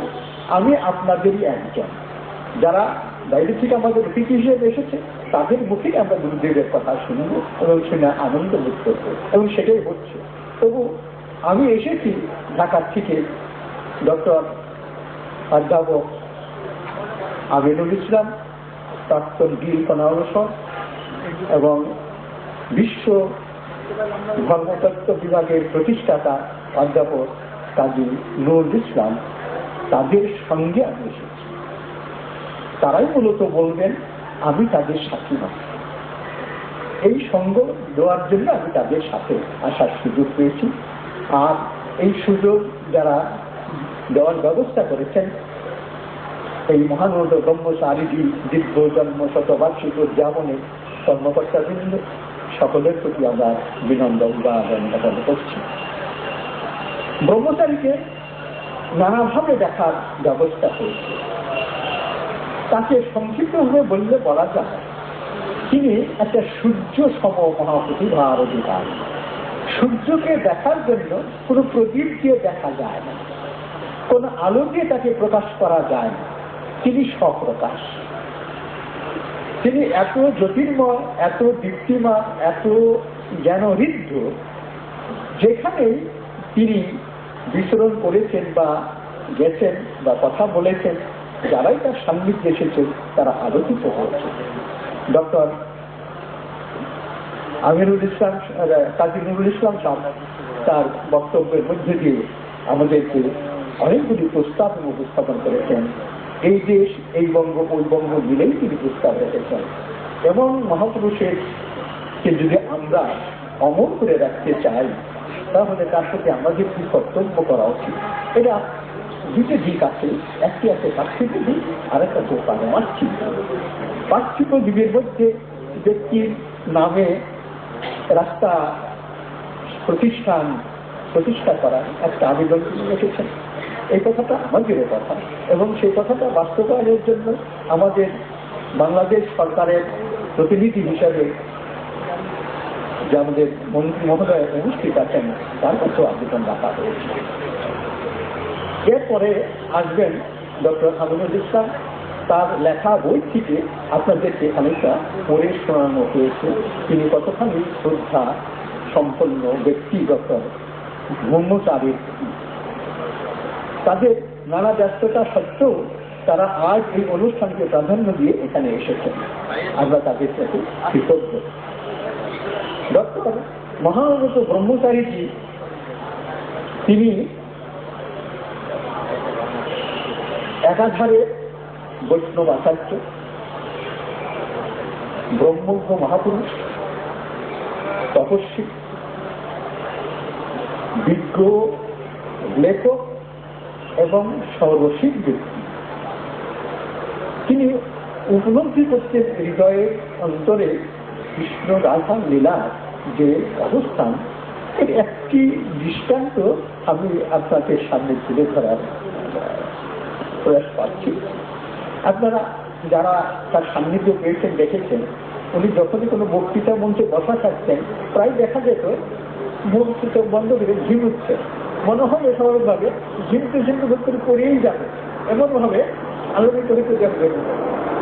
তিনি যে সবসময় লীলা সাধন করতেন, ভাগবন্ধ লীলা অন্তর অনুভব করতেন, এর একটি বাস্তব ঘটনার সম্মুখে আমি ছিলাম। একদিন আমি গুরুদেবের চরণ পাশে বসে আছি। ওনার শরীরটা সেদিন ভালো যাচ্ছেন, উনি বারবার বাথরুমে যাচ্ছেন। ওই মুহূর্তে তিনি পাশে ব্রহ্মচারী যারা ছিলেন তারা উদ্বিগ্ন, রাত্রি হয়ে আসতেছে, রাত্রি তো ওনার পাশে কে থাকবে, ওনার ঘরে কারা থাকবে, সর্বক্ষণ ওনাকে দেখা দরকার, একা বাথরুম গেলে হয়তো করে যেতে পারে, এগুলো উদ্বিগ্নতার কথা। কিন্তু ওনার বিন্দু মাত্র তুমি কাউকে থাকতে দেবেন না, করে না কারো দরকার নেই, আমি একাই থাকবো। তবু এরা গুরুদেবের প্রতি তার দেহের মতো চিন্তা করে এরা ব্যবস্থা করতেছিলেন। এই সময় উনি বলতেছিলেন গীতাজিকে, আচ্ছা একটা কি যেন বৈষ্ণব কবিতার মধ্যে কথা আছে, এক নামে এক অঙ্গে কত রূপ ধরে। এই বৈষ্ণব পদটাকে উনি বারবার আওড়াতে চেষ্টা করতেছিলেন এবং গীতাজিকে বললেন যে তুমি দেখো তো বৈষ্ণব কবিতার যে বইগুলি আছে ওগুলোকে খুঁজে দেখো এই পদটা কোথায় আছে। ওনার দেহ যন্ত্রণার কথা কিছুই মনে নেই, উনি তখন লীলায় বিভোর হয়ে আছেন। এমনি মহাপুরুষ তিনি, আমরা তাদের সান্নিধ্য দেখেছি, আমরা ভিন্ন করেছি। যারাই তার কাছে এসেছে তারা আলোকিত হয়েছে। তিনি যেটা পরম আলোক বস্তু ছিলেন, জাগতিক এবং পারমার্থিক উভয় দিক থেকেই এই কথাগুলি বারবার উচ্চারিত হয়েছে। সনাতন ধর্ম একটা স্বপ্রকাশ, এর কথিত যাত্রা শুরু হয়েছে এবং কে এর যথার্থ প্রবর্তন এই নিয়ে অনেক বিতর্কের অবকাশ আছে। কিন্তু আমরা সনাতন ধর্ম বলেই জানি যে যখনই সৃষ্টি হলো, সৃষ্টিকর্তা যখন সৃষ্টি করলেন তখন এই যে ধর্মের অনুভূতি দিয়ে দিচ্ছে সহজনতা প্রজা সৃষ্টা, সৃষ্টির সঙ্গে সঙ্গে ধর্ম এসেছে। তবে এই ধর্ম যুগে যুগে প্রয়োজন বোধে নানা রকম সংস্কারের মধ্য দিয়ে আজও এটা নবীনতর ধর্মের মতন সবার ব্যাগে সবল দাপটে এগিয়ে চলছে। প্রত্যেক ধর্মেরই ধর্মশাস্ত্র তার মূল ভিত্তি। হিন্দু ধর্মের প্রধান ধর্মগ্রন্থ আমরা বলি বেদ, কিন্তু আমরা কয়জন বেদের কথা জানি তো জানি না। এই পর্যায়ক্রমে বেদ এসেছে, উপনিষদ এসেছে, বেদান্ত এসেছে, রামায়ণ মহাভারত এসেছে, গীতা এসেছে, চণ্ডী এসেছে, পরবর্তীকালে চৈতন্য চরিতামৃত এসেছে। এমনি ভাবে সাধনার ধারা ক্রমশ অগ্রসর হচ্ছে। এই সাধনার ধারাকে যুগোপযোগী করার জন্য ধর্মশাস্ত্রগুলিকে ডক্টর মহাব্রত ব্রহ্মচারী যে সুন্দর সবলীন এবং সকলের গ্রহণযোগ্য করে বাংলা ভাষায়, বিশেষ করে বাংলাদেশে গ্রহণ করা উপযোগী করে তিনি যে প্রকাশ করেছেন, এটি এই হিন্দু ধর্মকে কমপক্ষে 100 বছরের জন্য প্রাণস্পন্দন দিয়ে গেলেন। এই প্রাণস্পন্দনে স্পন্দিত হয়ে এই গ্রন্থ আরো ধর্ম আরো শতাধিক বছর এগিয়ে দিতে পারবে। এটা তার একটা মহাদান।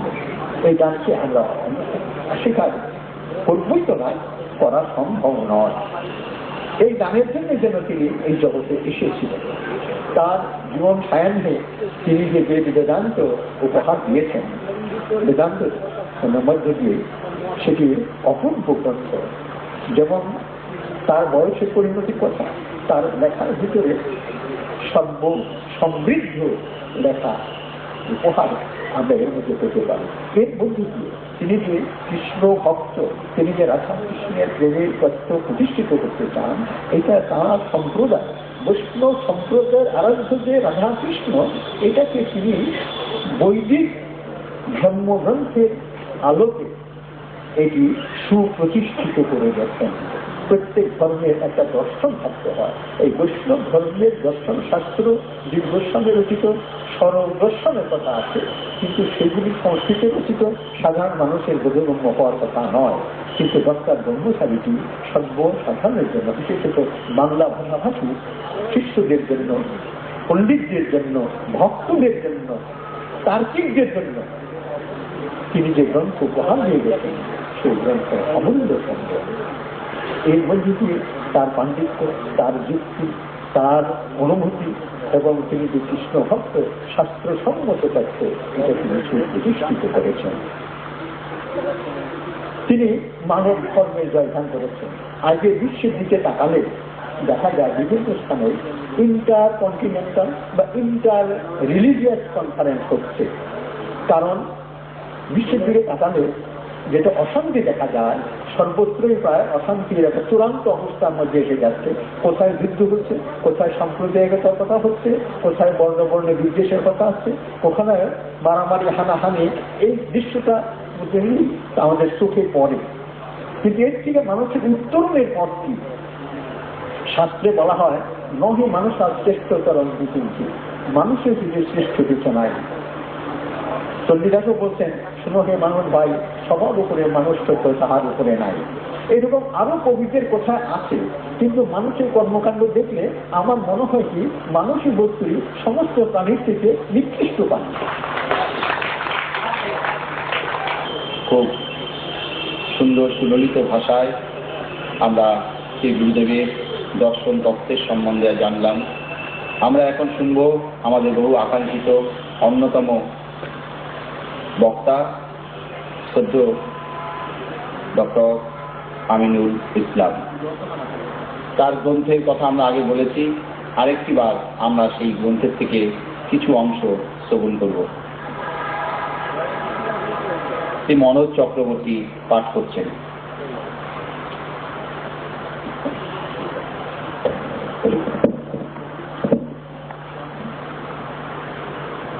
নমস্কার, জয় জগৎ বন্ধু। মহানামৃত ব্রহ্মচারীর এই শিক্ষা দর্শন বিশেষত বর্তমান বিশ্বব্যাপী মূল্যবোধের অবক্ষয় ও অশান্তির পরিপ্রেক্ষিতে বর্তমান অনভিপ্রেত ঘটনা প্রবাহ প্রত্যক্ষ করে এবং স্বাধীনতা লাভের শিক্ষিত ব্যক্তি, অন্যদিকে তেমনই হতো হৃদয়বান মানুষ। একথা ঠিক যে বর্তমান শিক্ষা ব্যবস্থায় অতীতের তুলনায় অনেক বেশি লোক শিক্ষার সানন্দ পাচ্ছেন, কিন্তু সেই তুলনায় প্রকৃত মানুষ হওয়ার সুযোগ তারা পাচ্ছেন কতটুকু তা আজ নতুন করে ভেবে দেখার সময় এসেছে। বিশ্বকবি সম্রাট রবীন্দ্রনাথ ঠাকুরের কথায় বলতে ইচ্ছা হয়, চারিদিকে আজ কত দুঃখ, কত ক্লেশ, কত যুদ্ধ, কত মৃত্যু, নাহি তার শেষ। জয় জগৎ বন্ধু, জয় জগৎ বন্ধু। বাঙালির দর্শন প্রাচীন কাল থেকে সমকাল। শ্রদ্ধেয় জনাব ডক্টর আমিনুল ইসলাম, জয় জগৎ বন্ধু। কিন্তু কাজী নুরুল ইসলাম আর আমিনুল ইসলামের অবস্থা যে অন্তত এখানে অত্যন্ত সাদরে অভ্যর্থিত, এ ব্যাপারে আর কোনো দ্বিধা নেই।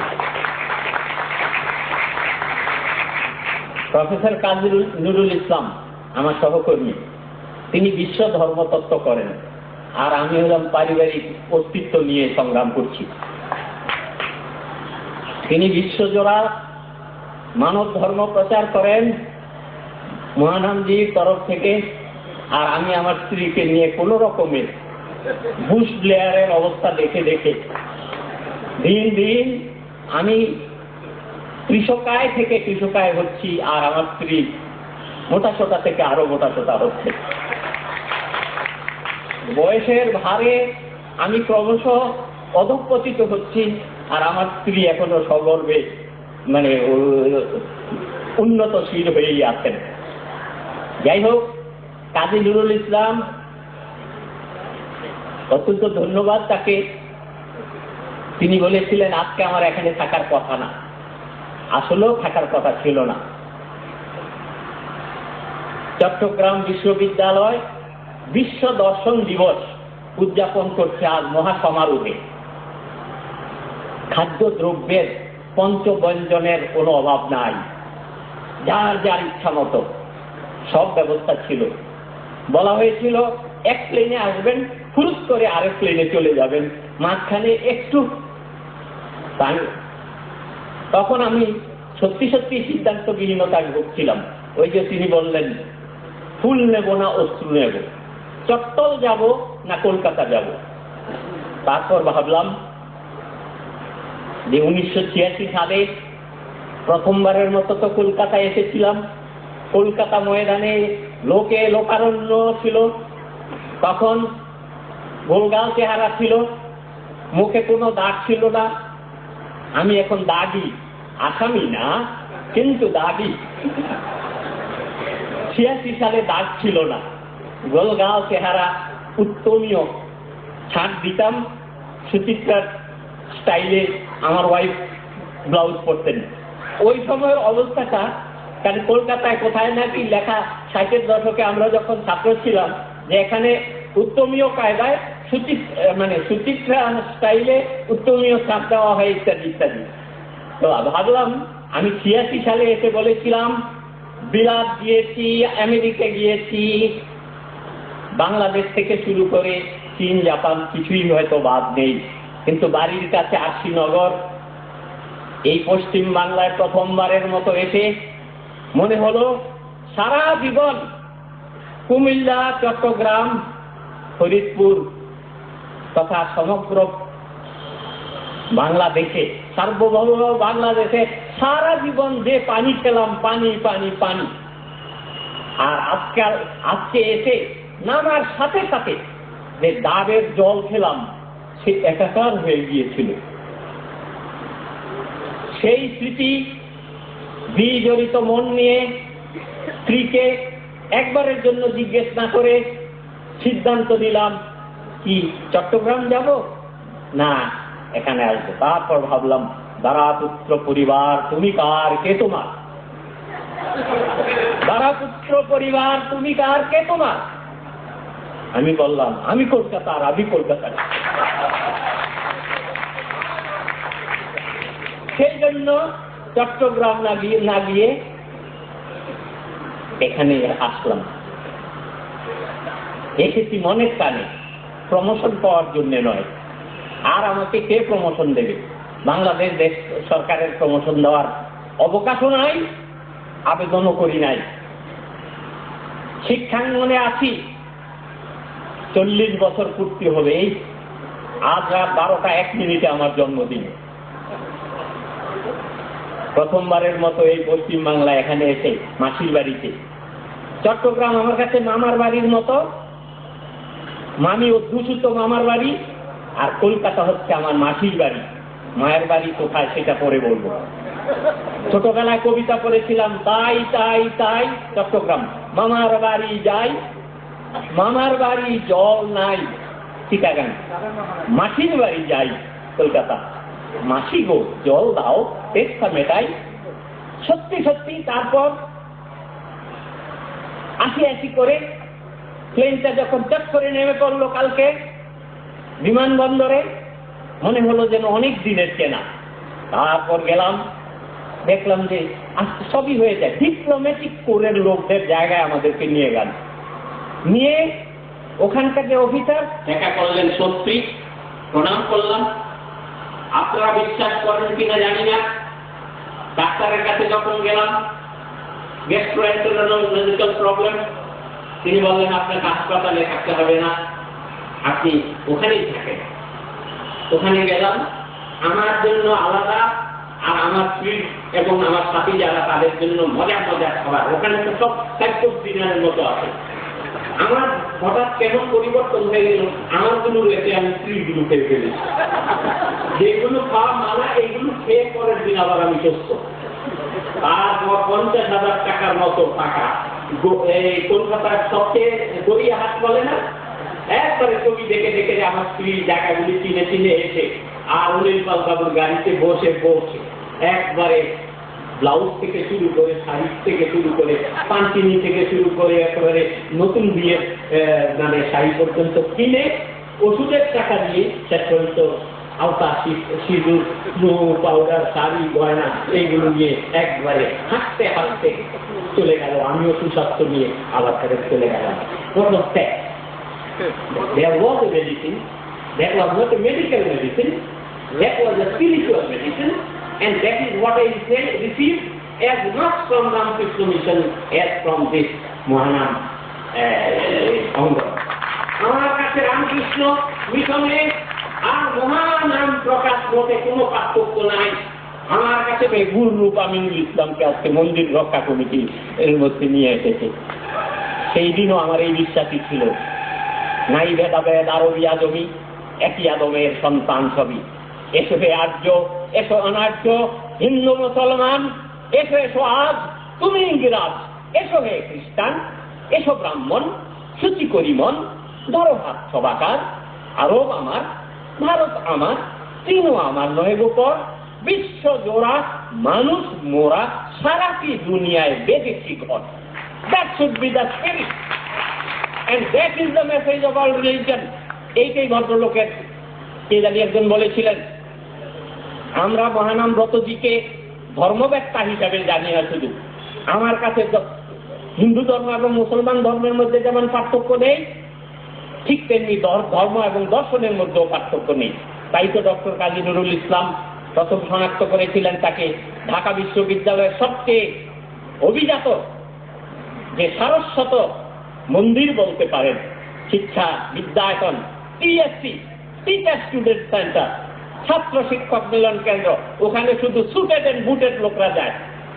কিন্তু আমি হলফ করে বলছি, আমার 99টা কথা অবিশ্বাস করেন, তবে একটা কথা অন্তত বিশ্বাস করেন, সেই দিন এই যে আনএসিউমিং লুকিং একটা অত্যন্ত আমার চেয়েও শর্ট বোধহয় এরকম লোক গিয়ে টিএসসির মঞ্চে যখন বসলেন, তখন মুহূর্তের মধ্যে সব পরিবর্তন হয়ে গেল।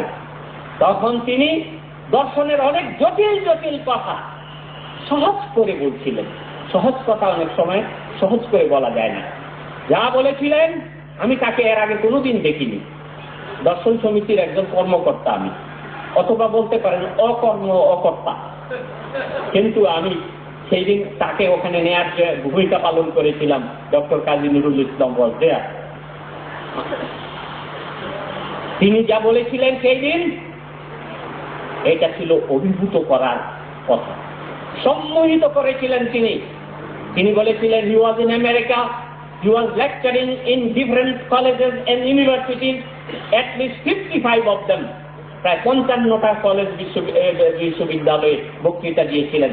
বৈষ্ণবিজম কি, প্রেম ধর্ম কি, মানব ধর্ম কি, শাক্ত কি, শৈব কি, মানুষ কি, হনুমান কি, হিউম্যানিজম কি, বানরিজম কি, হনুম্যানিজম কি, শিয়ালিজম কি, এই সব আমি তো এখন বলি। আর মানবতাবাদের উপর আর এখন সেমিনার দেওয়ার দরকার নেই। এখন সেমিনার দিলে দিবেন বানরতাবাদ, হনুমানতাবাদ, তারপর দিবেন শিয়ালতাবাদ, এইগুলোর উপরে। কারণ মানবতাবাদ এখন এই যে বাংলাদেশের ইয়েতে মানুষ এখন বানরের চেয়ে খারাপ হয়ে গিয়েছে, হনুমানের চেয়ে যে খারাপ হয়েছে, এটা আমার স্ত্রীর সাথে আমি বহু বিষয়ে একমত, না হলে সেও একমত।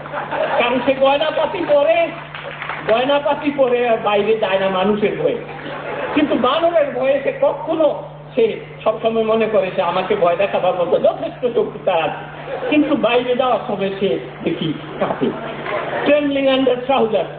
তো সেই এই অবস্থায় কি বলে, বানর মানুষকে মনে করে কি ইনসানে কামেও, মানুষ হচ্ছে সৃষ্টির সেরা আশরাফুল মাখলুকাত, আর বলা হয় বিজ্ঞান পুরুষ, প্রজ্ঞানপ্রাপ্ত বিজ্ঞান পুরুষ।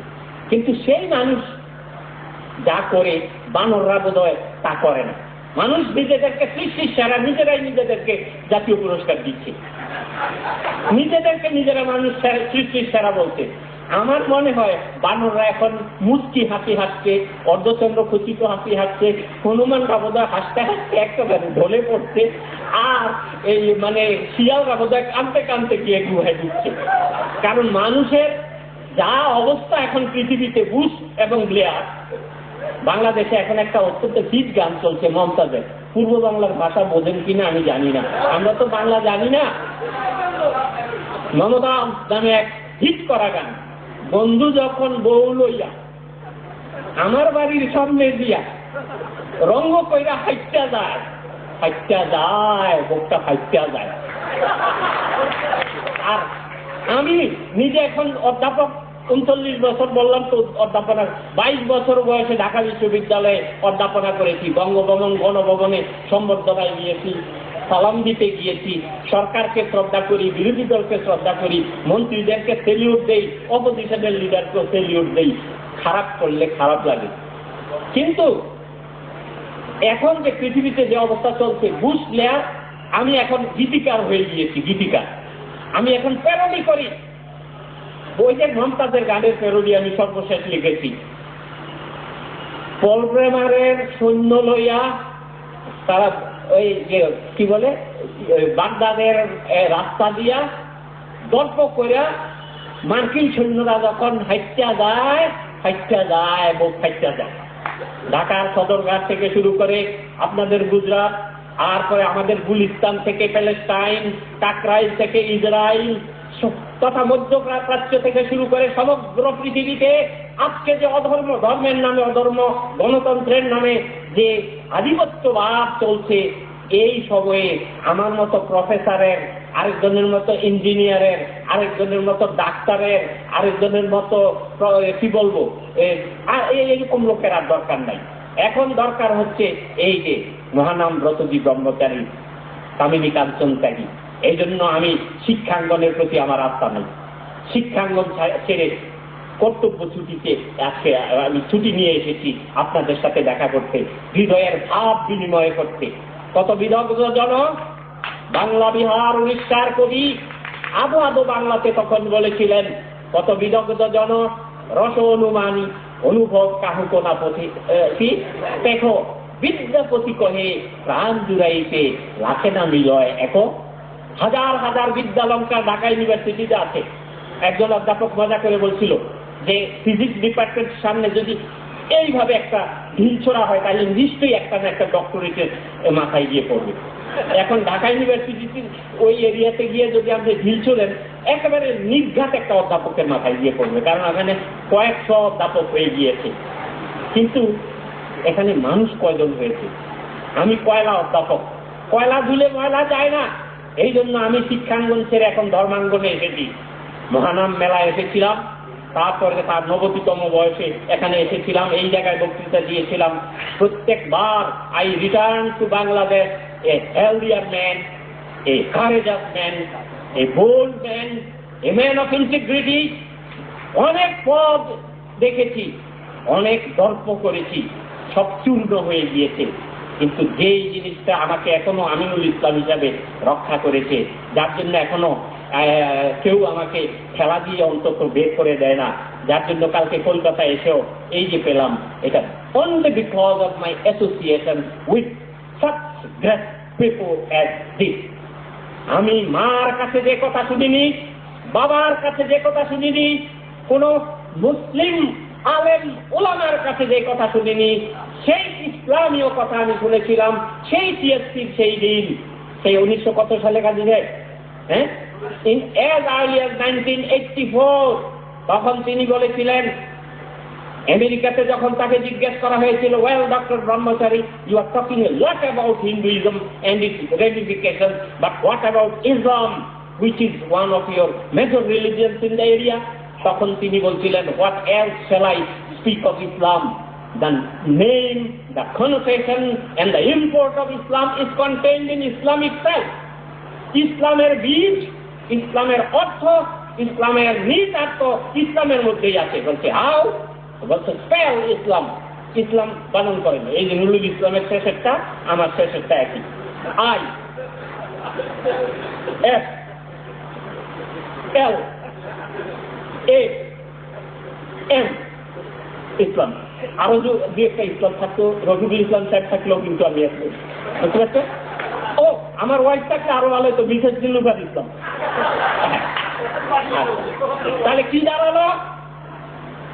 ঢাকার ভানুর ভাষায় খারাইল কি? ISLAM। আই মানে আমি, এস মানে সেল, এল মানে লাভ, এ শুধু শ্বশুর বাড়ির না, অল, এম ম্যানকাইন্ড। তার মানে কি? I shall love all mankind। যেই কথা শুনিনি মা বাবার কাছে, যেই কথা শুনিনি মৌলবীর, যেই কথা পড়িনি মাদ্রাসায়, সেই কথা আমি পড়েছি টিএসসিতে 2 সন্তানের জনক হওয়ার পরে 40 ঊর্ধ্ব বয়সে। ওই দিনে আমি বুঝতে পেরেছিলাম, কারণ that was the word of Quran. কোরআনের মধ্যে মাওলানা সাহেবের আমি মাদ্রাসা একদিনও পড়ি নাই, কিন্তু তারপরে নমো ব্রহ্মণ্যদেবায় গো ব্রহ্মণ্য হৃদায় জগৎ শ্রীদায় কৃষ্ণায় রায় গোবিন্দ যেমন জানি, ঠিক তেমনি ভাবে হাত তরফ সে ফৌজে গমনে আকে গেরা হয় মুঝে দে বানা দে ইয়া ইলাহি মুস্তফা কা ওয়াস্তে। এইটুকু অল্প বিদ্যা ভয়ঙ্কর। Jack of all trades master of none. উর্দুও কিছু কিছু জানি। दुनिया में कोई ऐसा शख्स नहीं जो फूल का पसंद न करता है। अपने बच्चों को मुर्गी बहुत हिफाजत से पालते हैं और कौवे चील वगैरह की धरती से एक पक्षी भी जिंदा नहीं रह सकता। আজকালকার মায়ের চেয়ে নাকি মুরগি অনেক ভালো, কারণ মারা সোশ্যাল ওয়ার্ক করতে চলে যায়, বাচ্চাদেরকে ফেলে ফেলে কোনো কোনো বাড়িতে মুরগি নিজের বাচ্চাকে হেফাজতে রাখে, না হলে কাউয়া চিল এরা খেয়ে ফেলতো বাচ্চাটাকে। এই আমাদেরকে এইভাবে এই মহানামজি যে কথাটা বলেছেন যেটা কোরআন শরীফের মধ্যে আছে, কোরআনে বলছে ইয়া আইয়ুহান নাস, বলে নাই হে আরব দেশের মানুষগণ, হে জর্ডানের মানুষগণ, বলেছে ইয়া আইয়ুহান নাস, ও mankind, I have created you from a single couple, a man and a woman, so that the man loves the woman and the woman loves the man, and they get a baby and the baby gets another one, and then they become a son. But I have first created you from one condensed clot of blood and then made you into tribes and tribes. প্রথম তোমাদেরকে আমি এক জায়গায় মনু বলেন আর আদম বলেন, একটু গন্ধমের লাগিয়া আল্লাহ বানাইলো দুনিয়া বলে না, এর মনু বলেন আর আদম বলেন, ডিম ভাজা বলেন আর অমলেট বলেন, পানি বলেন আর একোয়া বলেন, একই কথা। তাহলে বোঝা যাচ্ছে কি যে ইসলাম ধর্মেরও সারমর্ম হচ্ছে সব মানুষের উৎস এক, সর্বং খলিদং ব্রহ্ম। এটা কার উপনিষদ না? সব জায়গায় ব্রহ্ম থাকে, সব জায়গায় যদি ব্রহ্ম থাকে তাহলে একেবারে চৌকিদারেও থাকে, জমিদারেও থাকে, চাপরাশিতেও থাকে, রাষ্ট্রপতিতেও থাকে, হাজবেন্ডও থাকে, ওয়াইফও থাকে, শ্বশুর বাড়িতেও থাকে, বাবার বাড়িতেও থাকে। তাই যদি হয় তাহলে শ্বশুর বাড়ির আত্মীয় আসলে আপনি স্ত্রীর ভয়ে যদি তাকে চাইনিজ রেস্টুরেন্টে নিয়ে যান, আর বাবার বাড়ির আত্মীয় আসলে স্ত্রী আতঙ্কে যদি আপনি তাকে চাইনিজ পুরাল দেখান, এটা কি মানবতার কাজ হলো? একজনকে চাইনিজ রেস্টুরেন্টে আরেকজনকে চাইনিজ পুরাল দেখাবেন? মানি না, মানবো না, স্ত্রীকে ভয় পাবো কিন্তু স্ত্রীর কথা শুনবো না, ভাঙবো, মস্কাবো না, জামাই হবো, ঘর জামাই হবো না, একেবারে মানুষ হবো, সাম্প্রদায়িকতার প্রশ্রয় দেব না। এইগুলো বলছি কারণ আজকাল এত পাণ্ডিত্যপূর্ণ ভাবে এত মহৎ মহৎ কথা বলা হয়েছে, আমি ওইভাবে বললে কেউ শুনবে না। আর এই জন্য আমি মমতাজের ভাষায় বলবো, আমি এই আপনাদের এখানকার বুক ভরা ভালোবাসা রেখেছি তোমার জন্য, কুমার শানু গান। প্রত্যেকদিন দুপুরবেলা মন খারাপ লাগলে আমি ইউনিভার্সিটি থেকে এসে আমার ছেলেটা জানে, স্যার কুমার শানু না মমতাজ নাকি, তাই বলে ওইটাতে বুক ভরা ভালোবাসা। যখন এসিড দিয়ে একজন আরেকজনকে মারে তখন এইটা, কালকে কলকাতায় এসে আমার এইটি বুক ভরা ভালোবাসা কলকাতা রেখেছিল আমাদের জন্য, এবং সেটা পেয়েছি, এবং মহানাম রতজির কল্যাণী পেয়েছি। আর উনার ফিলসফির উপর আর কিছু বলার আমার দরকারও নাই, বলবো না, শুধু এইটুকু বলতে এসেছি আমরা জিওগ্রাফিক্যালি, আমরা পলিটিক্যালি, আমরা সভ্যতার বিভিন্ন নিরিখে এখন আলাদা থাকতে পারি, কিন্তু আমরা ওখানে আছি, এখনো মরি নাই। একজন বলেছিলেন ঢাকায় আমরা আবৃত আছি, ঢাকা আছি, কিন্তু আসুন একবার, নামুন না, এয়ারপোর্টে নামুন কিংবা আপনি বাসে যান, ঢাকায় আমরা আর আবৃত থাকবো না। উদার আতিথেয়তায় আপনাদেরকে বড় কাপে না পারি অন্তত ছোট কাপে চা খাওয়াবো, কফি খাওয়াতে না পারি অন্তত একটু চা খাওয়াবো, 5 কোর্স ডিনার না খাওয়াতে পারি অন্তত পান্তা ভাত খাওয়াবো, আর কিছু খাওয়াতে পারি। আর আমাদেরকে আপনারা যা খাইয়েছেন গতকালকের থেকে কাজী নজরুল ইসলাম আর আমিনুল ইসলাম, একেবারে আমাদের কাছে মনে হয় মাসির বাড়ির আদর পেয়েছি, শ্বশুর বাড়ি না গিয়ে এখন এই মাসির বাড়ি আসবো, এইটুকু প্রতিজ্ঞা করে এবং শান্তি এই মহানাম মেলা থেকে এই যে আজকে তার পবিত্র 100তম